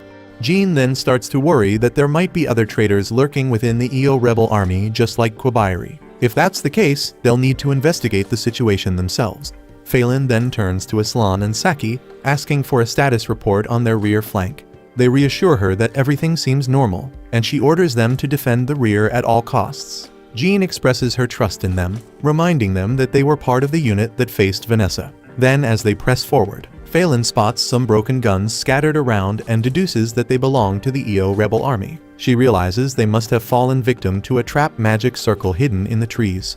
Jean thinks the trap was fairly easy to avoid, but Kai points out that the real danger lies above them. They all look up and notice that the true trap is cast on the leaves of the trees overhead. Jean admits it's a clever trick, one she wouldn't have noticed if Kai hadn't mentioned it. Kai explains that he had read about such traps in his old world, but just then Rin picks up the scent of an elf. The group follows Rin's lead, and the others ask Kai if they're really on the right track.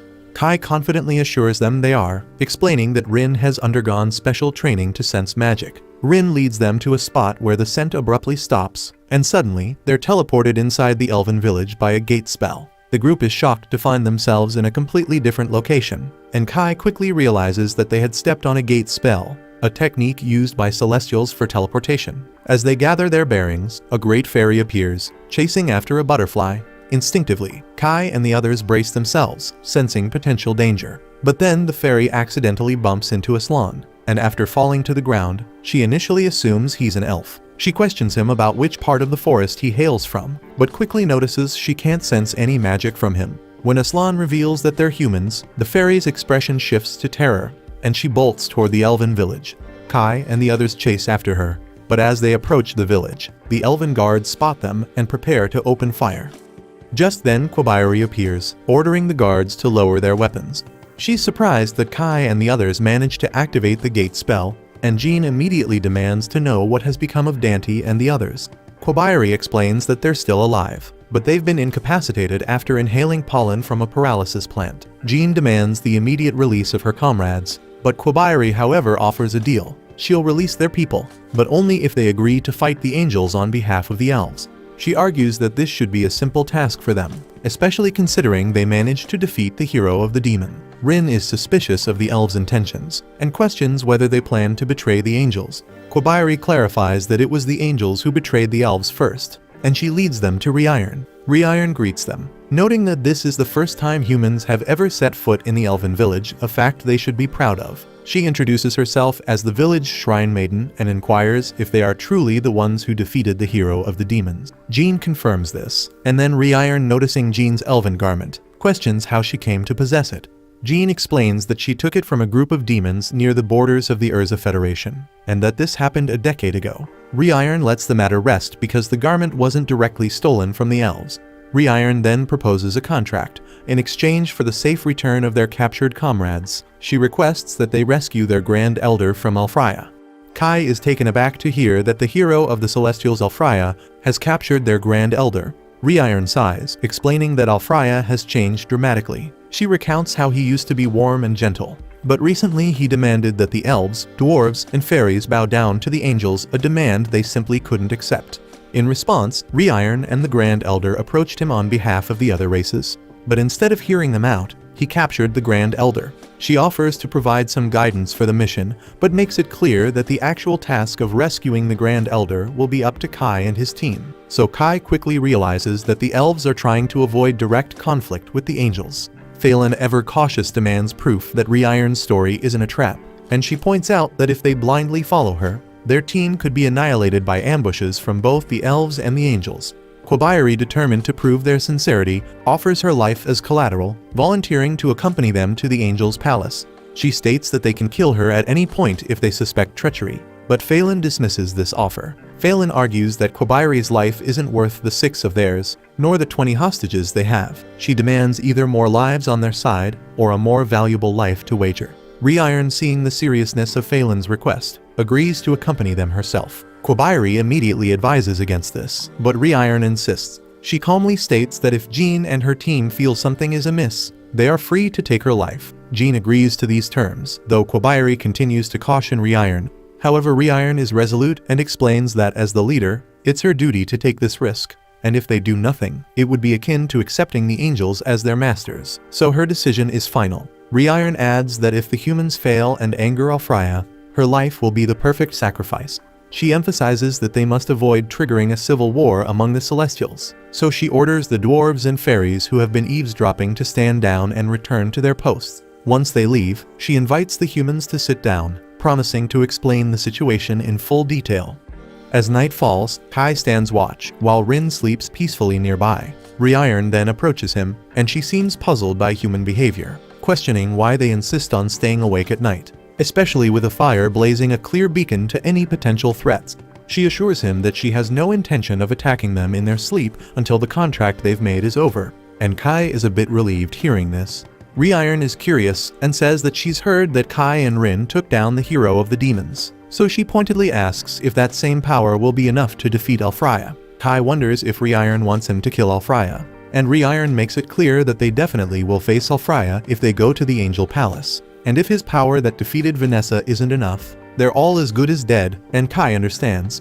She then warns him with a steely resolve that if he dares to run from the fight, she won't let him leave this forest alive, and he knows this. Trying to shift the conversation, Kai asks if she knows a human named Sid, but Rewritten says she never heard of him before walking away. Left alone, Kai ponders whether Alfraya might have the answers he seeks, remembering what Vanessa told him about the 4 heroes potentially holding clues about world reincarnation. The next morning, they prepare to enter the Angel's Palace.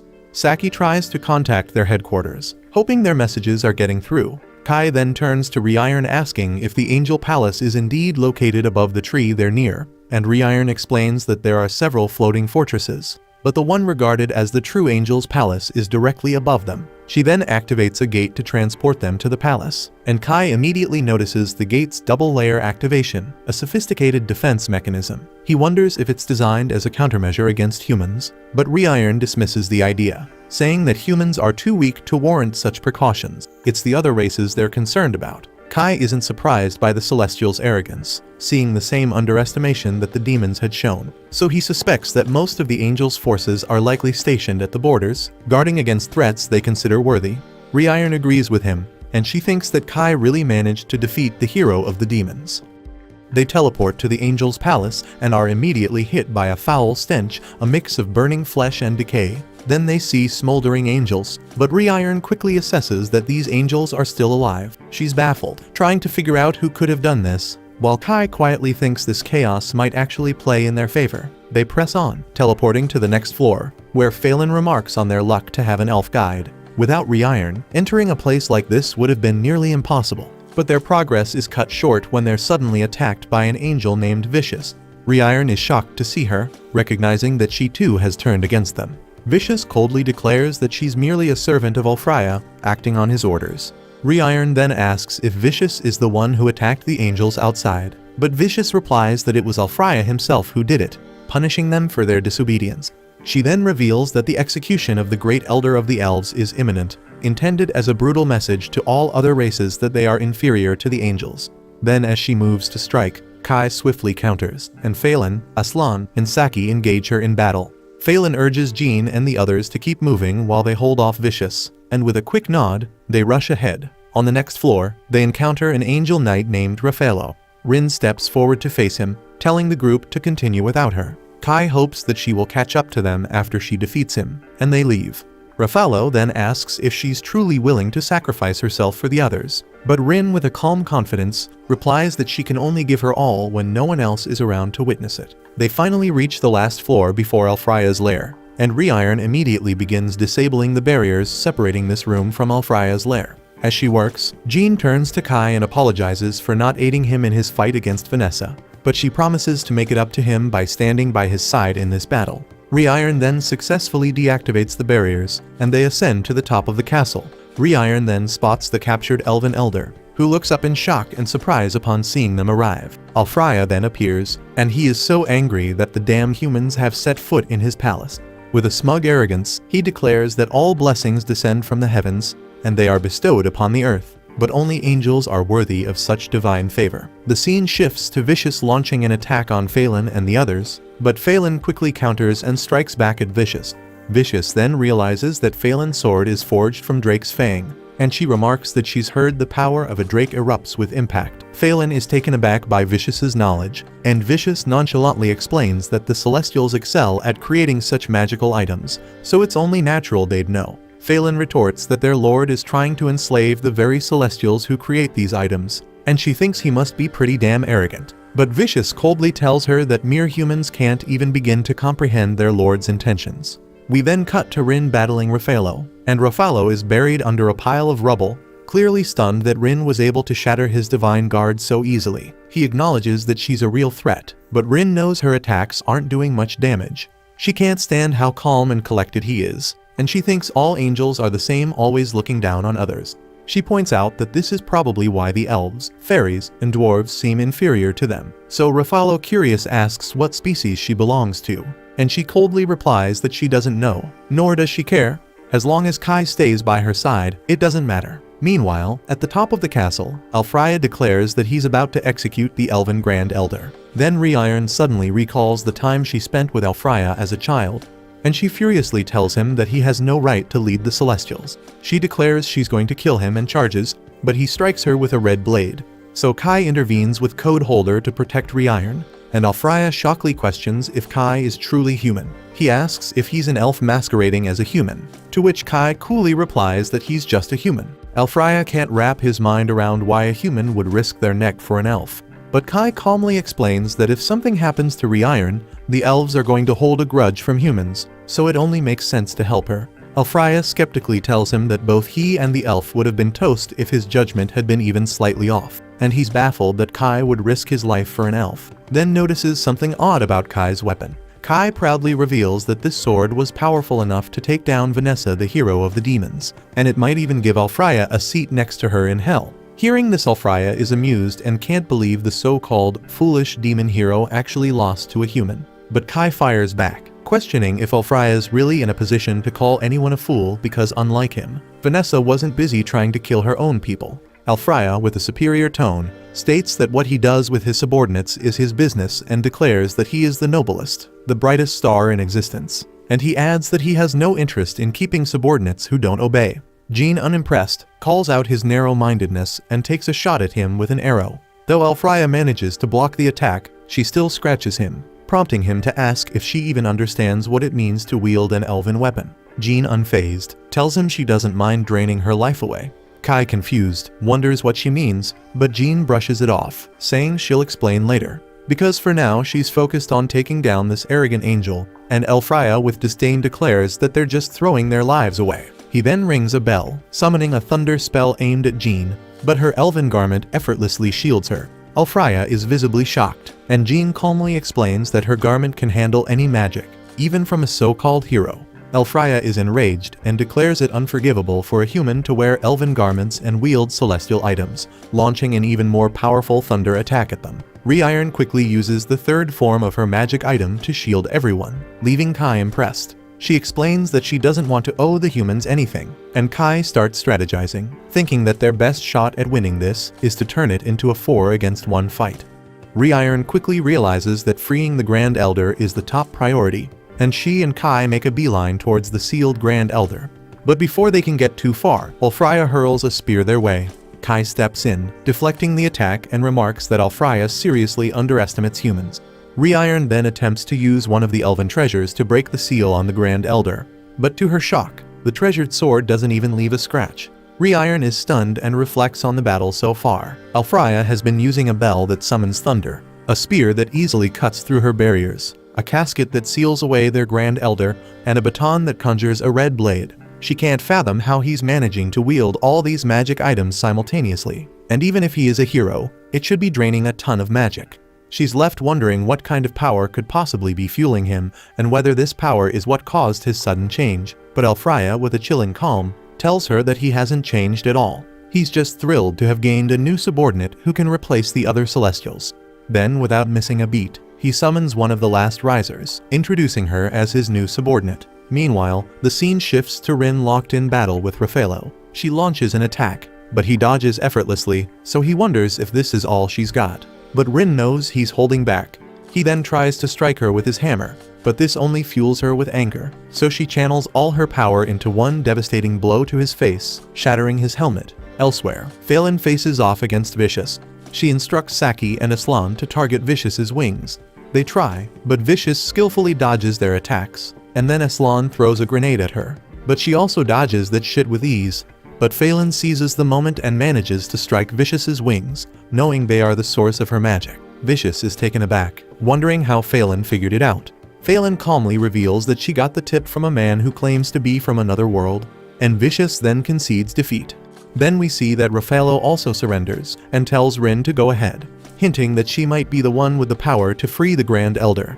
Rin can't help but wonder if he threw the fight on purpose, but Raffaello stays tight-lipped, simply stating that both he and Vicious have been waiting for this moment ever since Alfraya first changed.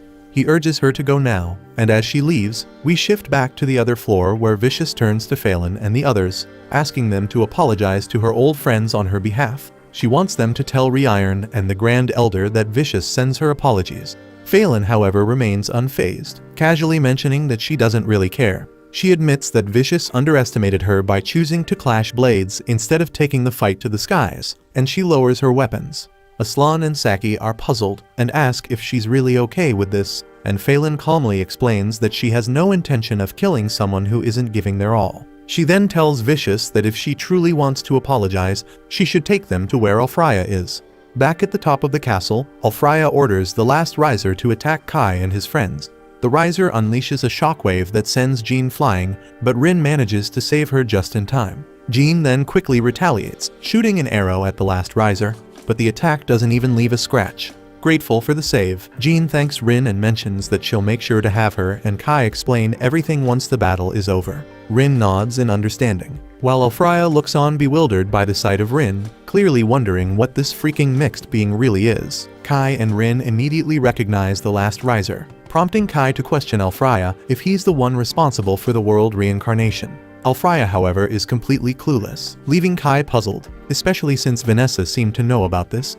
Kai then brings up the name of the Prophet Sid, and suddenly Alfraya starts acting strangely. It's clear that something is triggering a memory, but before he can fully recall it, the last riser detects the disturbance and attacks him. She realizes that the mention of Sid has influenced Alfraya, and she attempts to erase his code from this world. She initiates the hero override, causing Alfraya to vanish into nothingness. Kai and the others are left in shock, utterly confused by what just happened. Kai recalls that something similar occurred with Vanessa when she remembered something from the past world, and as the last riser leaves, the confusion only deepens. Just when they think it might be over, a black pillar of darkness suddenly emerges before them, revealing a transformed Alfraya. His eyes now look different, and his wings have darkened. Rewritten is horrified and asks what has happened to him, and why he looks like this. Alfraya then flexes his newfound power, and Rin realizes that his avatar has been overwritten. Kai recalls that when the world changed, he had heard it was being overwritten. So now he understands that what happened to the world has also happened to a hero. Alfraya declares with arrogance that he's the only important being in the world, the sole existence within the heavens. In his twisted mind, this justifies his plan to incinerate everything else. He unleashes a devastating fire spell at Kai and the others, and Rin bravely blocks the attack, but her barrier shatters under the pressure. The blast severely injures Rin, and also leaves the others wounded, while Rewritten is shocked that Alfraya just cast powerful magic without using any magic items. Alfraya smugly claims that this power comes from the heavens, likening himself to a shining star, but Rewritten tells him that he is wrong and tries to snap him out of it, telling him to wake up and see that his wings are crying. She explains that he's not strengthening himself, he's burning through his own life force. She reminds him that Celestials take pride in their magic items, but he's abandoned that pride and is taking pleasure in using raw magic. Rewritten shames him, calling it a disgrace to the celestial name. Alfraya is enraged and retaliates with a beam, but Rewritten defends herself with her magic items. The beam manages to break some of her barriers, but not all, so Rewritten confidently states that no single spell can destroy all 7 of her barriers, no matter how powerful it is. Alfraya undeterredly uses his sword to smash through the remaining barriers and slashes Rewritten. She's stunned that her defenses crumbled so easily, and Kai steps in before Alfraya can finish her off. He tells Alfraya that Rewritten once looked up to him, holding on to the hope that he would return to his senses. But Alfraya coldly dismisses this, saying he has no intention of entertaining the fantasies of the weak. And Kai is disgusted by the selfishness dripping from Alfraya's words. Alfraya sneers that a mere human like Kai could never understand, but Kai fires back, stating that he understands perfectly. Alfraya is no longer the figure Rewritten once admired, nor is he the leader of the Celestials. He's just a hollow imitation, a twisted shadow of the hero he once was, so Kai decides it's time to end him. Kai squares off against Alfraya's bot, quickly realizing that every time he shatters Alfraya's sword, it regenerates instantly. So that's how Alfraya managed to break through Rewritten's shields. His sword kept getting wrecked, but it kept coming back, like some twisted divine joke. Alfraya calls it the work of the gods, declaring there's no need for Celestials in this world. Kai, standing his ground, argues that heroes exist to fight for their people, but Alfraya couldn't care less, dismissing Kai as nothing more than a weakling from an insignificant race. Kai is undeterred and vows to show Alfraya the spirit of humanity, forged in the fires of their so-called weakness. Alfraya's sword is now massive and slashes down with force, but Kai deflects it time and time again. It's obvious Kai is the superior swordsman, but Alfraya has an arsenal of tricks. Then suddenly Alfraya decides he doesn't need his sword anymore, and the girls start to panic as he begins dismantling the entire floating palace piece by piece. Rewritten is fired up and ready to end Alfraya immediately, so she asks Jean to lend her strength. Meanwhile, Kai strikes at Alfraya's shield, and against all odds he manages to break through. But this only enrages Alfraya further, and he begins to choke the life out of Kai. Kai knows he's in a dire situation because Alfraya isn't snapping out of it like Vanessa did. But just then Jean and Rewritten combine their powers, crafting a giant magical arrow. It's a one-shot deal, so Rewritten warns Jean not to miss. Jean releases the massive attack, its sheer power evident as it tears through and rips off half of Alfraya's body. But the girls are now completely drained of energy. Alfraya, enraged beyond reason, bellows furiously at the sky, but Kai sees his moment to strike. Using his ridiculously powerful arms, Kai flips Alfraya over completely, and with a final devastating punch, he finishes him off. Then the power surges out of Alfraya's body, leaving him defeated. He can't help but see the irony in his fate. The one who claimed to soar above all has now lost his wings and fallen to earth. Alfraya finally regains his senses, but it's too little. Too late, the whole place is crumbling around them. He yells for everyone to escape and tells Rewritten he no longer deserves her adoration. Alfraya then says that he will take the full blame for all that's transpired, and he asks Rewritten to relay this to the Celestials. Kai then thinks that this situation feels like deja vu from what happened with Vanessa, and Alfraya reveals that Sid had entrusted him with a cryptic message. Sid had spoken of something that was supposed to exist, though Alfraya admits he has no idea what Sid meant. But it was clear Sid was deeply frustrated. Alfraya also shares that the cause behind the world's reincarnation was anger. He then tells Kai that he acknowledges him because despite being a human, he risked his life to save an elf. Alfraya believes this act triggered the taboo code, and surprisingly, he's rooting for Kai now, so he urges him to shatter the hatred festering in the world. Those end up being Alfraya's final words, as he disintegrates and vanishes into nothingness. A while later, we see that everyone who matters is safe, but the angels feel pretty useless since they didn't actually do much. Kai starts wondering when Alfraya began changing, and the angels explain it all started when Last Riser suddenly showed up. It was Alfraya's subordinate for a while, so Kai wonders why it would turn against him. Last Riser first appeared when Kai rescued Rin, almost like it was keeping an eye on her. So Kai started worrying, thinking it might come after Rin again. Rin has that same dream again, where the man helping her asks Last Riser if they were the ones behind something. She wakes up and immediately hugs Kai, who's relieved she isn't stuck in a permanent coma. Rin gets freaked out when Jean pops up out of nowhere, but Jean points out she's been there the whole time. Rin just didn't notice because all she ever thinks about is Kai. Jean sees Rin's wings and reminds her that she needs to know everything. Rin then admits that she isn't human, and doesn't even know what race she is, so Kai apologizes for not telling Jean sooner. Jean mentions that non-humans are usually burned at the stake, but Kai insists Rin is different. She fought beside him against the demon hero and even saved Jean's life. Jean can't deny Rin's noble actions, and Kai promises that Rin is on humanity's side. As always, Rin says she just wants to stay by Kai's side, but admits it feels good to know Jean trusts her. Jean worries Rin's secret could cause trouble with the other soldiers, so they agree to keep it quiet. Then things take a strange turn when Jean gets curious and wants to touch Rin's wings, which tickles her. Jean can't resist and keeps tickling her more, while Kai just stands there, watching the whole thing. A while later, we find that the Elder has been freed and strikes a deal with the humans. For the next year, they will stay out of each other's territories. Jean will notify the rebels about this, making the truce official. The humans receive gifts, and Jean is stunned to see her shattered bow magically restored. Kai is equally shocked by his gift, as Rewritten reveals they are the very bullets he used to cancel magic. Rewritten then explains that she mentioned these bullets to the dwarves, who got intrigued and immediately produced a whole batch. Rewritten even helped by smelting the ore for them, suggesting Kai call them sacred elven bullets. The Elder expresses gratitude to the humans, acknowledging that without them, the Celestials would have been plunged into a brutal civil war. She assumes the humans are off to battle the other two races, meaning they'll need to pass through the celestial forests and will require a guide, so the Elder offers to provide someone to accompany them. Jean is taken aback by this unexpected kindness and asks why, so the Elder explains they want to discover what caused Alfraya's drastic change. 10 years ago, Alfraya confronted an intruder but turned out to be the hero of the mythical beast, Wrath. An angel saw them together, but something was off. Neither had any subordinates, and it seemed like they were secretly colluding. Shortly after that, Last Riser appeared by Alfraya's side, and everything began to unravel. So it's clear the Elder wants to support their mission in exchange for uncovering the truth. Rewritten then calls the Elder ruthless, realizing that whoever is chosen to guide the humans is essentially a hostage. If either side breaks the truce, that person will be the first to pay the price. She then wonders who the unlucky soul will be, only for the Elder to choose her. Rewritten is furious, but it's not for not being warned, but it's because the Elder just decided on the spot. Rewritten demands to know why she was picked, and the Elder explains it's because she hasn't strayed a single step from Kai's side. Rin, then realizing this, is instantly jealous and accuses Rewritten of trying to steal Kai from her. Kai, however, just says he'd be glad to have Rewritten with them, much to her horror, as the Elder's decision is final. Back at the headquarters, Jean informs the low-ranking rebel army about the truce, and Zephyr seems pleased by the news. Dante, on the other hand, has something else on his mind.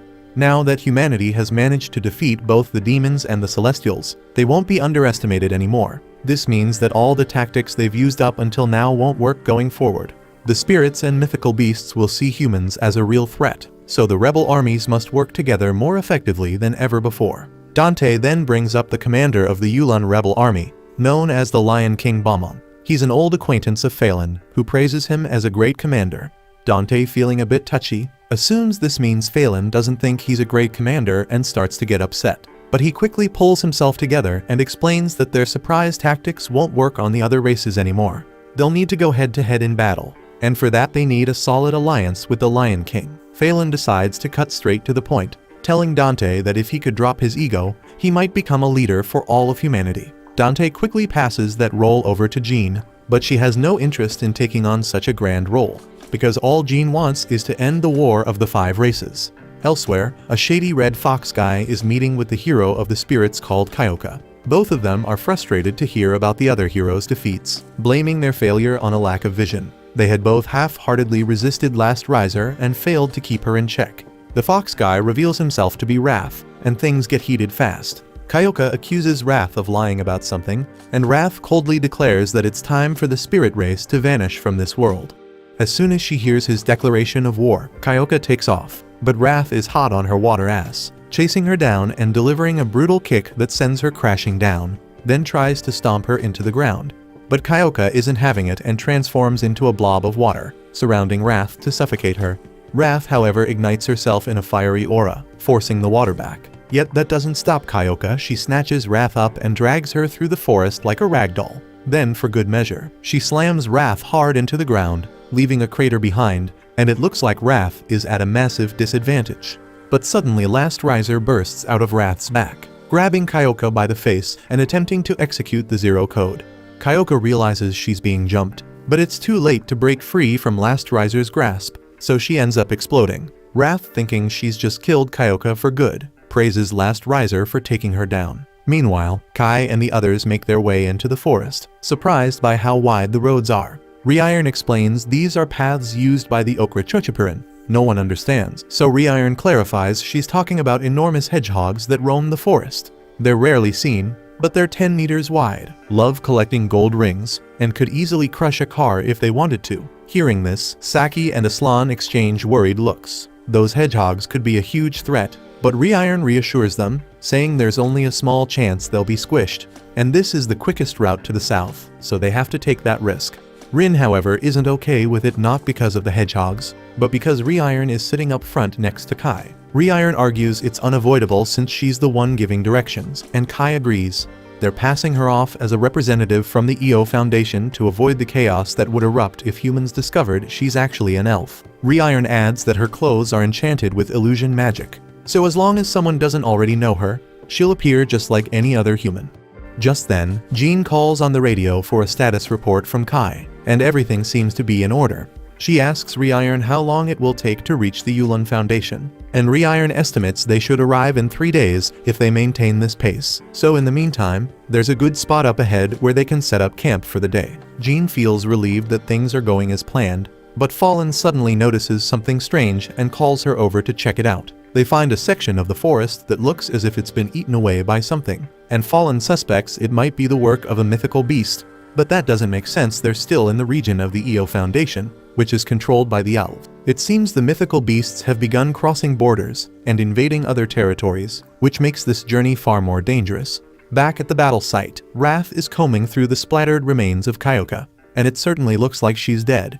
But there aren't enough pieces of Kyoka for Wrath to be certain, so she assumes Kyoka must have escaped with her core. Frustrated that she couldn't finish the job, Wrath decides to let it go for now, knowing there will be other opportunities to kill Kyoka in the future, so she turns and walks back into the forest. Back with the group, they set up camp for the day in a clearing, and everyone takes a refreshing dip in the hot spring. After Kai finishes his turn in the spring, he's tasked with guarding Jean's tent while the girls enjoy their time. He knows he can't join them, but he's worried the girls might end up fighting with one another over there. His concerns prove valid because less than 5 minutes later, Rewritten and Rin are already arguing about whether bigger is better or flat is supreme. Jean interrupts their heated debate and asks the two to listen. She has something important to discuss.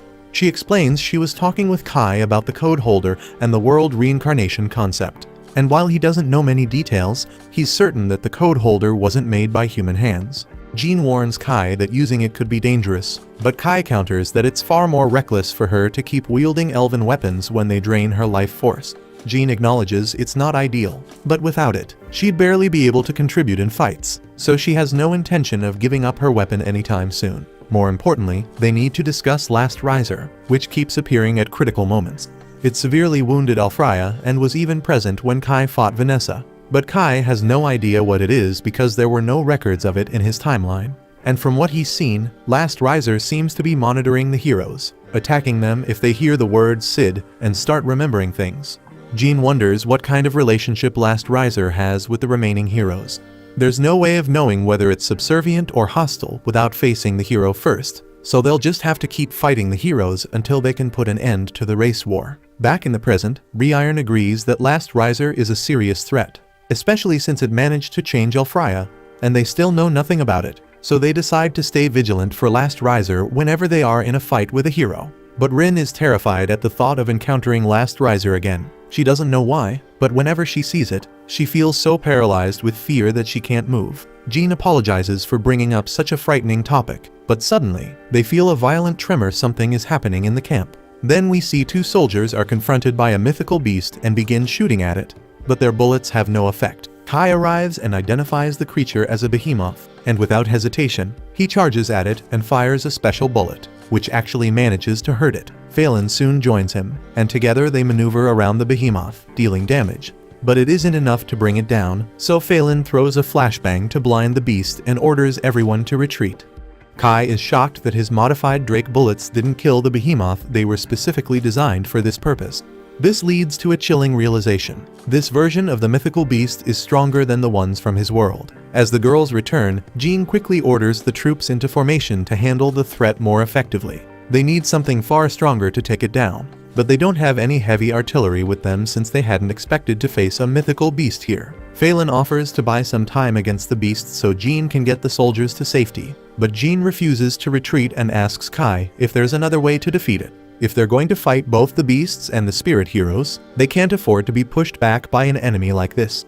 Kai agrees with her logic and explains that the beast has a magical organ on its body that's a weak spot, but the challenge is figuring out how to attack it. Jean thinks for a moment and realizes that since they're in the Celestial Forest, Rewritten might be able to use the terrain to their advantage.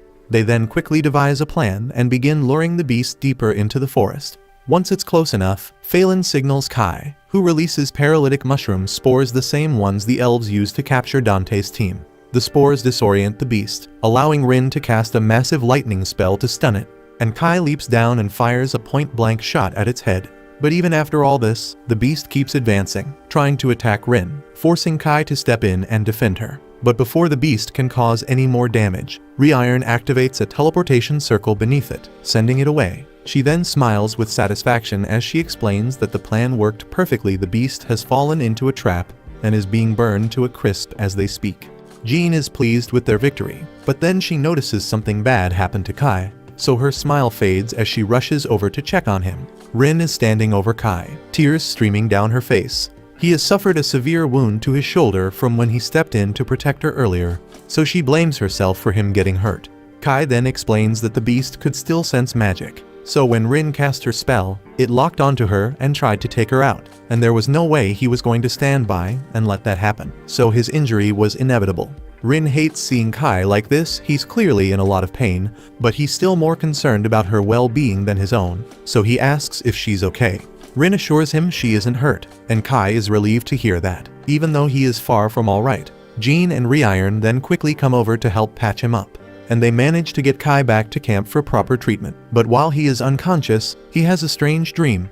In it, a mysterious voice in the forest calls out to him, urging him to wake up and come to it as the child chosen by fate, the one who touched upon the taboo code. Kai wakes up suddenly, realizing he wasn't the only one who heard the voice. Jean had the same dream. He recognizes the voice and knows the location it was calling him to is somewhere within the Elven Forest. With this in mind, Kai asks Rewritten to guide them there so they can investigate. Outside, Aslan and Saki were packing up, getting ready to hit the road. But then, Aslan receives a message from the group saying their plans have changed, and everyone should wait until they return from their mission. So Saki, eager to make the most of this short break, decides to enjoy some extra time in the hot spring. Meanwhile, the group heads deeper into the forest with Rewritten leading the way. She has no problem taking them to the building Kai saw in his dream, but she doesn't think there's anything special about it. It's just an old stone statue, and she had visited it some time ago out of curiosity about human structures. Jean is shocked that a structure like this, all the way out here, could have been made by humans. But Rewritten confirms it wasn't created by the Celestials, and that the only other race capable of building it would be humans. Kai realizes the building must be a megalith, although none of the others recognize the term. He explains that there were several of these in his old world, though they were called graveyards. They were special buildings designed to seal away other races, but in this world, no one seems to know about them. But the code holder was hidden in one of them. As they arrive at the megalith, a voice calls out inviting them to come inside. The voice reassures them there is nothing to fear aside from the fact that it's a disembodied voice. It claims this is the center of the world, and as those chosen by fate, they are welcome. But Rewritten, who can't hear the voice, asks what's going on, and Kai is surprised that she didn't hear anything. Rin steps inside, saying the voice came from within, and Kai tells Rewritten to stand guard outside for a while as the others head in. Inside, Kai notices that the structure resembles the graveyards, and Rin senses a strong power, something akin to magic. She remarks that this power feels just like hers. They continue down the hallway and find a large room. In front of them stands a statue, and Jean wonders if this is the one Rewritten mentioned. Seeing it, she speculates it might be an ancient temple, but Kai is unsure, though something about the statue seems familiar. Suddenly, the voice returns, greeting them as the children beloved by fate, and they wonder where it's coming from. The voice reveals it's right in front of them, and they realize it's emanating from the statue. The voice reassures them not to be afraid, saying it is currently powerless. Jean, still cautious, asks who it is. The voice explains that she is a being from the world where the War of the Five Races ended, and she has been waiting for the arrival of someone who can take Sid's place in this new world. Kai is shocked that she knows Sid, but she calmly replies that she knows him better than he does. Perplexed, Kai moves closer, trying to piece it all together. Then suddenly, he notices the figure looks strikingly like the person who was with Sid in the portrait, and he realizes she is the prophetic god. She confirms it, saying humans called her SUBCRIBE, the praying god who could see the future. Jean is baffled, while Kai recalls that he had spoken earlier about Sid, the one who defeated the four heroes and ended the War of the Five Races. Sid was called a prophet because he received a divine message, and SUBCRIBE was the god who gave him that prophecy and the shining sword. Kai admits it's difficult to believe. He knew a human named Sid existed, but he always thought the prophetic god was just a fairy tale. The prophetic god states that humans have worshipped her for ages, and that's why, when the war between the five races erupted, she created the code holder to protect humanity. Kai suddenly remembers the voice he heard when he pulled out the code holder and realizes it was her all along. She is pleased that he remembers and says she is happy that in a world without Sid, he is the one who received the code holder. Jean asks the god what she wants from them, and the god declares she has a prophecy for them. She explains that this is all she can offer now, as she used up all her power to create the code holder, which left her unable to prevent the world reincarnation. Kai asks what the world reincarnation actually is, and she replies that even she does not fully understand it, but she knows the world has been overwritten by a false history, and because of the world reincarnation, Sid's existence has been erased, and a false reality has taken its place. Jean is in disbelief, arguing that humans have been fighting in this world for decades. She wonders if the god is implying that all of their efforts have been in vain. The god clarifies that it's quite the opposite. The world reincarnation has reversed the world's fate, but this reversal is still incomplete. So Jean puzzledly asks what the world would look like if it were fully reversed. Kai speculates that humans would have been wiped out, and the god confirms this, saying he is correct, but in this world, humans are not extinct, and that's because of her efforts. The humans here are turning the tables, and that's why their struggles are the only truth in this false world. Jean is relieved to hear this, and the god tells her that she has a mission to correct this world. She asks Jean to take Sid's place and become the new hero of humanity. But Jean bewilderedly asks why the god is choosing her. The god says she has watched over this world for a long time, witnessing how humans have been oppressed by the four races, and among them only a few have the potential to replace Sid, and Jean is one of them. She also notes that Kai could have been a candidate since he defeated the hero of the demons, but his strength is his only qualifying trait, and she adds that Kai was not meant to be in this world in the first place, which is why she chose Jean as the best fit. Jean asks what she is supposed to do, and the god replies that nothing has changed. She must lead her followers in battle as always. She tells Jean to defeat the heroes of the four races and the last riser, and once she does, the world will be restored. Kai asks if the god knows what the last riser actually is, but she admits she doesn't. This strange entity did not exist in the original history. Jean then asks what will happen after they defeat the heroes of the 4 races and the last riser. The god says it depends on how deeply the world has been affected by the reincarnation. No one can determine how much the world has been overwritten, and it is uncertain whether it will revert to its original state or remain as it is after the humans achieve victory. She then tells them they will discover the answer in due time, but for now, they should focus solely on winning the war. The god expresses high expectations for Kai and Rin as well and urges them to go forth and become the new heroes of humanity. They all begin to leave, and on the way out, Kai notices something is bothering Rin and asks her if anything is wrong. Rin says she couldn't tell if the voice was dangerous or not. In some ways, it felt comforting, but it also gave her a bad feeling. Kai reassures her, saying it should be fine because if the voice belonged to the one who created the code holder, it shouldn't be an enemy of humanity. They then exit the building, and Rewritten asks what took them so long. They apologize, and she wonders if something happened, but Jean dismisses it, saying they just found a strange stone statue. She suggests they head back, and as she and Kai move ahead, Rewritten spots a winter sage fruit tree and asks Rin to pick some fruits. She explains they're a spiritual medicine that can heal any wound. Meanwhile, Kai tells Jean not to worry too much about her new title, promising he'll stay with her until the end.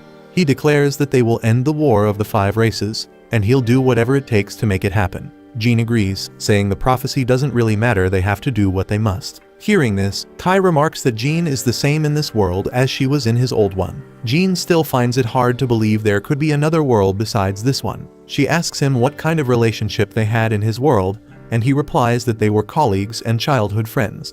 So Jean wonders if he would like to be friends with her in this world as well. Kai agrees but adds that he doesn't think it will change anything between them. Jean laughs, thinking he's the only one unfazed by the idea of becoming friends with her. Just then, Rewritten and Rin join them, carrying the winter sage fruits.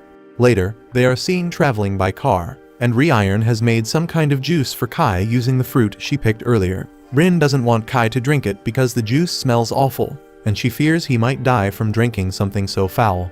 Rewritten insists he won't, taking a sip herself to prove her point, but the taste is so terrible that she immediately vomits it out. Trying to save face, Rewritten argues that the worse it tastes, the more potent its effects, and she serves some to Kai. Rin urges him again not to drink it, but he goes ahead anyway. As he does, Jean announces they're nearing the border of the Yulin Federation and warns everyone to stay alert. Saki then peers out the window, scanning for any signs of the enemy. She spots a strange triangular building, and from her description, Kai guesses it might be one of the graveyards. So they decide to stop and investigate. Jean then recalls that these are the types of buildings where the 4 races were once captured in Kai's world. So Kai believes this graveyard is where the spirit race was sealed. But suddenly Rin alerts them that they are surrounded. Slimy creatures begin to drop from the sky, prompting everyone to take battle positions. They open fire on the slimy spirits, but their guns have little effect. Jean then quickly orders everyone to retreat to the vehicles. Though Phelan continues fighting, Kai moves to support her, pointing out that the only way to destroy spirits is by burning their bodies. But despite knowing this, they're unable to act because they lack the proper weapons. Just then, soldiers armed with incinerator guns arrive and begin burning the spirits.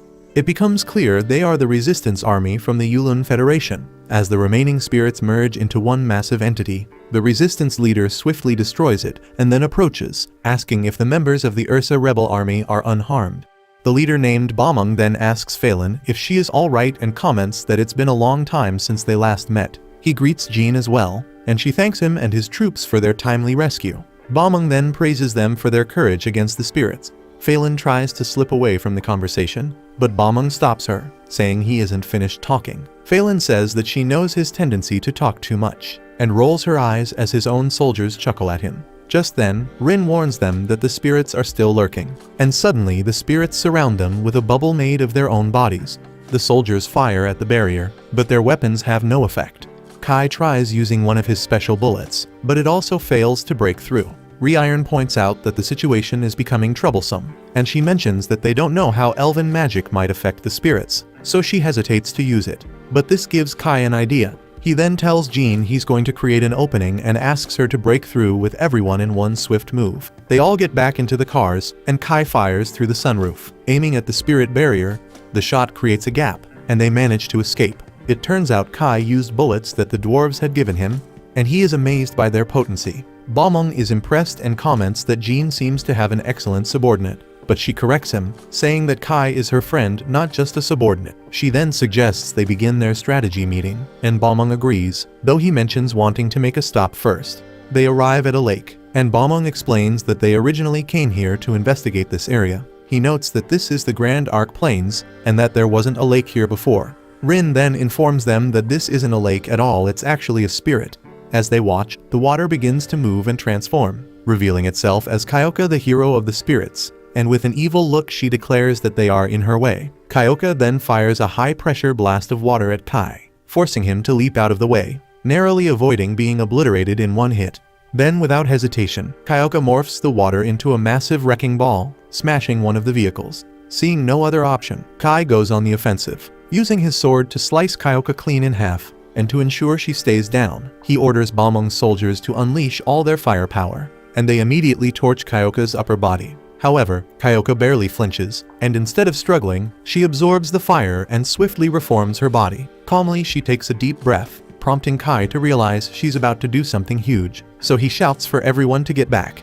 And then Kyoka unleashes a colossal wall of flame. Kai quickly pulls out the code holder to block the attack, saving everyone. Oddly enough, Kyoka seems to recognize the code holder, despite this being her first encounter with Kai. It's also strange since spirits aren't supposed to speak, but as soon as Kyoka starts recalling memories, it triggers Last Riser's sensors.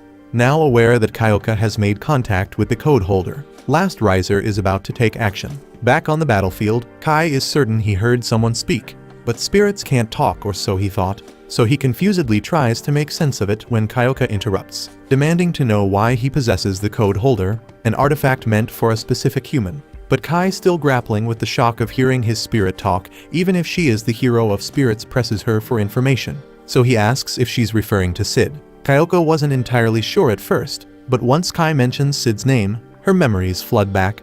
She then recalls with perfect clarity how much she despises Sid, viewing him as the ultimate enemy of all spirits. Yet at the same time, she admits that Sid made her wiser than she was before. Kyoka had learned to speak the human language just so she could understand Sid's words while he was locking her away, something about reincarnation being only the start of a much bigger catastrophe. Kai still had a ton of questions for her, but before he can ask, he notices Last Riser's portal open right behind her. As if on cue, Last Riser appears, grabs Kyoka's head, and prepares to execute the Zero Code, planning to erase Kyoka from existence just for mentioning Sid's name. But Kyoka isn't new to dealing with Last Riser, so she effortlessly breaks free from its grip and strikes back. Realizing it can't pull off its usual sneak attack, Last Riser gives up and retreats. Once it's gone, Kyoka reforms her body and lands back on the ground. She could keep fighting the humans, but she's had enough for today, so she casually tells them that she's done. But Balmung doesn't buy it though, and he's immediately suspicious, accusing her of trying to trick them. But Kyoka then calls him an idiot and says she's offering a ceasefire. Balmung shouts that she's the one who started the fight, but Kyoka just shrugs, claiming it was a misunderstanding. She thought they were ambushing her while she was regenerating. But Kai puzzledly wonders what Kyoka was recovering from in the first place. So Kyoka explains that earlier, she'd been battling Wrath, and that fight had been brutal. But she admits, Wrath wasn't nearly as much of a problem as Last Riser. She recalls Sid once referring to the monster as Last Riser, and points out that while most heroes fight for the good of their own race, Last Riser doesn't belong to any race at all. That's what makes it so dangerous. She describes it as pure hatred incarnate, an enemy to every living thing, and insists that they must find a way to stop it. Balmung is skeptical of Kyoka's words, still seeing the spirits as enemies after years of battle. However, Jean steps in, assuring him that Kyoka is telling the truth. She points out that Last Riser is a far greater threat, having attacked not just humans but demons and celestials alike. So she argues that a ceasefire would benefit all races. Balmung is reluctant after so long fighting the spirits. He finds it difficult to imagine coexisting with them. But Jean reminds him that she has already brokered ceasefire agreements with both the demons and celestials, though she doesn't intend to forgive them for their oppression of humanity. These non-aggression pacts are crucial to avoiding further losses. So in her view, accepting Kyoka's offer is the smart move. Eventually, Balmung concedes and agrees to the truce with the spirits, and with no further reason to stay, Kyoka announces that she's leaving. But before she departs, Kai asks where she's headed. so Kyoka gestures toward the black pyramid in the distance, explaining that she remembers the graveyard, the place where she first encountered Last Riser. After Sid disappeared, Last Riser appeared, sparking mixed reactions from the heroes. Vanessa despised it, Alfraya was disgusted, and Kyoka herself was cautious. Though indifferent at the time, the only one who embraced Last Riser was Wrath, and they've been working together ever since. Curious Kai asks if Wrath's alliance with Last Riser is to gain power, but Kyoka shakes her head, confident that Wrath, too proud to rely on others' strength, has a goal beyond simply winning the race war. By now, Jean and the others are ready to investigate the graveyard. Kyoka requests Kai's guidance. Knowing he's familiar with these types of structures, he leads them to the entrance, which is identical to the demon graveyard he previously explored in the Urza Federation. And then together they make their way to the chamber where Kai once found the code holder. Kai approaches the pedestal at the center of the room, and as soon as he begins inspecting it, the code holder starts to react, and a recorded message from Sid plays. In the message, Sid apologizes for his failure. He couldn't protect Rin, so he leaves a final request for whoever holds the code holder now to reach the place he could not. As the message ends, the code holder projects a bright light onto the wall, and in moments, a portal opens, pulling Kai and the rest of the group through. They suddenly find themselves on the mysterious platform where Kai once found Rin. Both Balmung and Phelan are uneasy, sensing this might be a trap, so they ask Kai what's going on, but he has no answers. Though he has been here before, he never had the chance to uncover the truth behind this place. With no immediate answers, standing still won't help, so Kyoka takes the lead, sensing a powerful energy source in the distance. The group follows Kyoka, eventually arriving at another platform, where they come across something unexpected, a statue of Alfraya. Upon closer inspection, Reiron senses magic emanating from the statue. She realizes it's not just a statue, it's the real Alfraya, trapped under a petrification spell. Reiron believes she can break the spell if given enough time to study it. However, Balmung, still harboring doubts about the ceasefire, sees this as an opportunity to destroy the celestial hero while she's vulnerable. But Reiron quickly steps in, preventing Balmung from acting. And while they argue, Kyoka examines Alfraya herself. She determines that this isn't just ordinary petrification. The stone-like appearance is only superficial.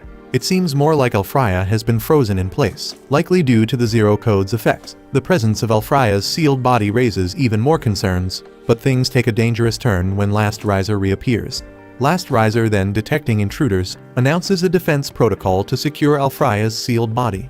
Last Riser then scans the group and quickly identifies 3 individuals who are positive for the taboo word Sid. To Last Riser, they are a priority for destruction, while the others are deemed irrelevant, so without hesitation, it teleports those deemed insignificant away. Rin panics, worried about the others, but Kai reassures her, reasoning that since Last Riser excluded them from the destruction protocol, it likely just sent them back to the graveyard. From what Last Riser said, Kai realizes it's targeting anyone with memories of Sid, seeing their existence as a threat to its plan. Knowing this, there's no other option but to fight. Meanwhile, Jean and the others have been teleported to some fields outside the graveyard, so the determined Jean immediately starts heading back, intent on re-entering the portal to help Kai. But Balmung questions her resolve, doubting whether she can stand a chance against such a formidable creature. Jean admits she's unsure if she can make a difference, but reveals she has a last resort, one that could turn the tide. Reiron realizes Jean plans to tap into the full power of her elven gear, and warns her that doing so would dramatically shorten her lifespan. However, the portal has already closed, so there's no way for Jean to return to that dimension right now. So Jean frustratedly asks what she should do then. Reiron suggests they need a solid plan before rushing in again, and Balmung agrees, adding that they should prepare thoroughly before facing Last Riser again. Reiron has an idea she'd like to try, but she'll need help to make it work. Back in the battle, Kai, Reiron, and Kyoka continue their desperate fight against Last Riser. Kyoka launches a powerful water blast at it, but Last Riser effortlessly erases the water using the Zero Code. Seizing the distraction, Kai attempts an attack but barely manages to scratch it. While Kai keeps Last Riser occupied, Kyoka moves over to Rin, questioning why she isn't joining the fight. Rin admits she wants to help, but is paralyzed by fear. Last Riser terrifies her to the point where she can't even move. Kyoka, realizing there's no time to convince her, decides to use Rin's magic instead, so she absorbs some of Rin's energy through her hand, fortifying her own abilities. And once Kai creates a brief separation from Last Riser, Kyoka takes the chance, and she encases Last Riser in ice, then shatters it into pieces.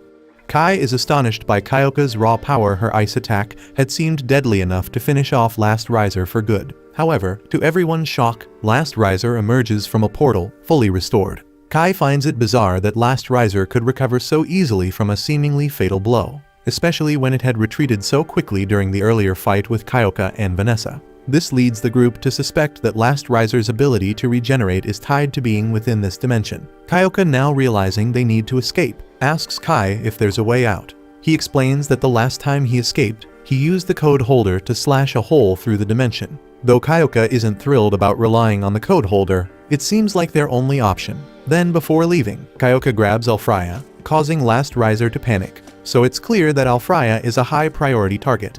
So Kyoka devises a plan to use Alfreya as bait to lure Last Riser out of the dimension. The group begins their escape, with Kyoka throwing fire at Last Riser to slow it down. However, Last Riser merely reflects the fire back at them, but Kai steps in, using the code holder to block the attack, and in the process, he unintentionally tears open a hole in the dimension. And without hesitation, they all jump through, with Last Riser frantically chasing after them. Then once they are back in the real world, Kai uses the code holder to weaken Last Riser. So Kyoka seizes the opportunity and blasts Last Riser with a powerful lightning spell, reducing it to nothing more than a pile of ashes. Meanwhile, back at the makeshift forge, Rewritten is working furiously. She's crafting upgraded weapons, knowing that the human bullets are useless against Last Riser. Suddenly, a loud boom echoes from the graveyard, leaving everyone wondering what's happening. Just when Kai and Kyoka think it's over, they witness something horrifying. A tendril stretches out from the portal, and all the way across the plains, Rewritten freezes, sensing an overwhelming surge of magical energy. It's Last Riser, but a more powerful version. This is the form that had imprisoned Rin in the dimension before Kai rescued her. It's far stronger than before, and it declares its intention to erase them from existence. Kai then wonders if Rin is alright seeing it, and Rin's mind flashes back to Sid fighting to protect her before she was captured. We see Sid confronting the Last Riser, demanding to know if it's responsible for the chaos. During the fight, the Last Riser manages to wound Sid, which leads to Rin's capture. Rin, still haunted by the memory, tells Kai that she doesn't want to be alone anymore, and Kai swears he won't let that happen. He's staying by her side, no matter what. Later, we see the same goddess from before, apologizing to Sid. She admits that she would have preferred to meet Kai under different circumstances. Meanwhile, Kai is locked in battle with the Last Riser, and Kyoka joins in, assisting with her magic. However, the Last Riser blocks their attacks and attempts to capture Kyoka, encasing her in a strange barrier. But before she's fully trapped, Kyoka uses one of her skills to teleport Kai, Rin, and the statue of Alfreya to safety, while she herself becomes sealed inside the barrier. Then the trapped Last Riser tries to erase Kyoka's code from existence, but inside the barrier Kyoka realizes the danger she's in, unleashing all her magic and casting a powerful spell called Universal Light Mirroring, resulting in a massive explosion. Outside the graveyard, Jean and Balmung feel the shockwaves from the blast, and moments later Alfreya's statue flies out of the graveyard and lands before them. Jean, then recognizing the urgency of the situation, orders Balmung to take command while she rushes into the graveyard. Meanwhile, we see Rin tending to Kai, who soon wakes up. It's revealed that Rin had protected them by casting a powerful barrier. Then Kai, who is still a bit dazed, wonders if all of this was Kyoka's doing, and Rin assumes she might be right. Jean, then noticing the two are safe, breathes a sigh of relief and tries to approach them. But Kai and Rin then realize something terrifying: the Last Riser is still alive, even though it's been ripped to pieces. The Last Riser quickly regenerates, forcing Kai and Rin to attempt an escape from the graveyard. However, the Last Riser suddenly flies out, capturing Rin. It detects a significant disturbance from the taboo word within her, recognizing that its influence on the new world has reached a dangerous level. But before the creature can act, Rin unleashes a powerful lightning spell, freeing herself from its grasp. The Last Riser tries to attack her again, but Kai steps in, refusing to let the damn thing lay a finger on her. He strikes it with his sword, but the Last Riser's barrier deflects the attack. Balmung joins the fray, attacking the creature, followed by Phelan, but even with the three of them working together, they can't seem to break through the barrier. In desperation, Balmung hurls a grenade at it, and Phelan slashes with her sword. The soldiers open fire as well, but nothing seems to be enough to put the Last Riser down for good. We then see Jean preparing to fire the spiritual flame arrow, a weapon that Rewritten had been crafting. Rewritten warns Jean to make the shot count, as it's the only arrow she managed to create. She explains that the arrow has absorbed so much heat and magic that it will burn for eternity. Jean takes aim and releases the arrow, striking the last riser right in the head. The arrow absorbs the surrounding heat, triggering a massive explosion. After the dust settles, the last riser crashes to the ground, its head separated from its body. Despite this, Baumang cautions everyone not to let their guard down. They have no idea what else this thing might pull. To their horror, the decapitated last riser begins muttering gibberish, as if reciting a spell. Suddenly, a black hole, eerily similar to the one that originally brought Kai into this world, appears. Everyone moves to surround the last riser, but it starts a second-level shift in world reincarnation, initiating an override of the strongest hero. From within the black hole, a sword resembling the coat holder emerges. Then the last riser morphs into Sid and wields the sword. And that shit leaves Kai stunned. Elsewhere, we see Wrath fuming, acknowledging that Sid's mistake has thrown their fate off course, but she refuses to surrender, vowing to ensure the mythical beasts are saved even if the entire world crumbles into ruin. Meanwhile, the last riser begins running its Sid program, and Kai clashes swords with it. He furiously calls out the last riser for being nothing more than a copycat, stealing Sid's appearance and dishonoring his name. Rin then joins the fight, hurling lightning magic at the creature, warning it not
to mock Sid.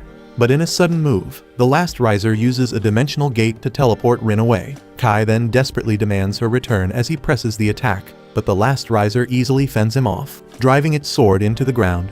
At this moment, Kai recalls a memory from his previous world. After a long day of training, Jean once asked him why he pushed himself so hard, and he replied that it was simply his duty. Jean then, curious, asked him if he intended to become the next Sid for humanity, but Kai says it wasn't about that. Back in the present, Kai declares to the last riser that he is not Sid, and with the full power of the code holder he strikes, creating a dimensional gate in the process. But despite this heavy blow, the last riser rises again. Meanwhile, Rin finds herself imprisoned once more, in the very spot where Kai had first found her. Lost in her thoughts, she remembers how every race had scorned her, rejecting her as an abomination. She admits that she hated everyone for it. But now things are different.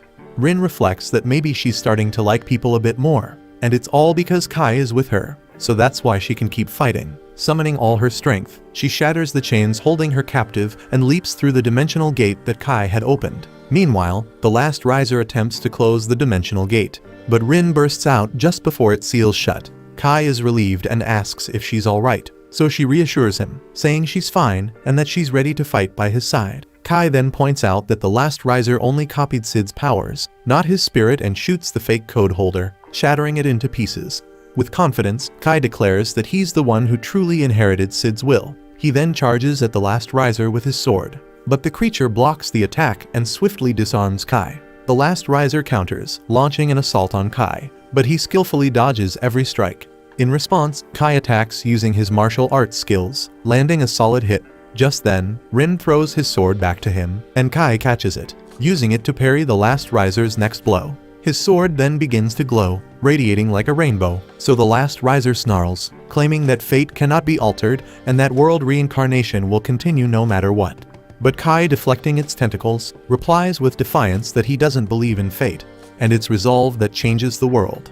With a fierce strike, Kai slices the last riser in half, but as he catches his breath, he notices the black hole above hasn't vanished. Rin then summons her strength and uses her power to seal the black hole, but in the process, Kai is knocked unconscious. In his dream, Kai is transported back to the first time he visited a graveyard. He remembers the fear that gripped him as he felt like he was falling into it, surrounded by monsters. After making his way through them, he laid eyes on the code holder for the first time. Upon touching it, he saw the captured Rin, who begged him to help her. Kai then wakes up in a hospital bed, immediately noticing Rin by his side. She rushes to hug him, relief flooding her face as she tells him how scared she was that he might never wake up. Kai apologizes for making her worry, and then Rin hesitates for a moment before asking if he understands how she feels about him. She explains that at first just being by his side made her happy, and she tolerated humans only because of him. But as they fought together, it was his presence that kept her going. Now, though it's not enough for her just to be with him, she wants him to like her too. She asks him what he thinks of her and leans in, trying to kiss him. But before she can, Rewritten and Jean burst into the room, interrupting the moment. They shove Rin aside, scolding her for trying something like that. But Rin frustratedly wonders why they had to barge in at that exact moment. Jean then checks on Kai, asking if he's alright since he had been unconscious for 3 days.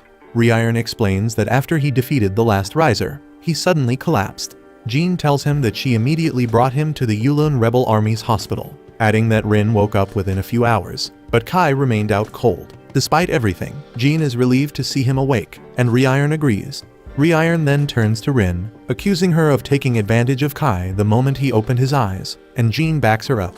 But Rin unfazedly fires back that it's perfectly fair after all. Jean had held Kai's hand the entire night, and Rewritten didn't leave his side either. But Rewritten flusteredly clarified that she was only administering treatment, not anything inappropriate. Witnessing all that, Kai is left wondering what the hell they're all talking about. The next day, we see Kai and the others back at the graveyard, and notice that Kyoka is also alive, though she's been reduced to a miniature form. They're surprised to see her in any state of wellness, but she quickly snaps that she's not fine at all. She explains that her current form is because she split her core to escape, and unless she absorbs a huge amount of spirits or magic energy, it'll take her a good 30 years to fully recover. Balmung hopes she'll stick to the truce with the humans in the meantime, to which Kyoka nonchalantly replies that he can just smash her if he ever thinks she's going to betray them. Rewritten steps in, warning both humans and spirits not to destroy the statue of Alfraya, emphasizing that doing so would bring down the wrath of the Celestials. Balmung agrees and announces he'll make this area off-limits to all races. Kyoka concurs, adding that their top priority right now should be learning more about the last risers and dealing with them. Jean chimes in, saying that their best lead is the remaining hero Wrath, and Kai agrees with her. Meanwhile, the goddess discovers that the shift to the second level of world reincarnation has failed. She isn't surprised, thinking it was inevitable since only one last riser's power was used to try and make it happen. We then see her statue beginning to crack, and she senses that Rin is starting to awaken, driven by none other than Kai. Later, we see Jean and the others preparing to leave the region. Rin asks Kai if he thinks the statue of the celestial hero is the same as the goddess's statue. Kai speculates that it could be, while the goddess wonders if Kai and Rin will be able to defy fate, as the world reincarnation is still in motion. Kai then tells Rin that Sid entrusted him with the mission to protect her and end the war of the 5 races, and he vows to see it through.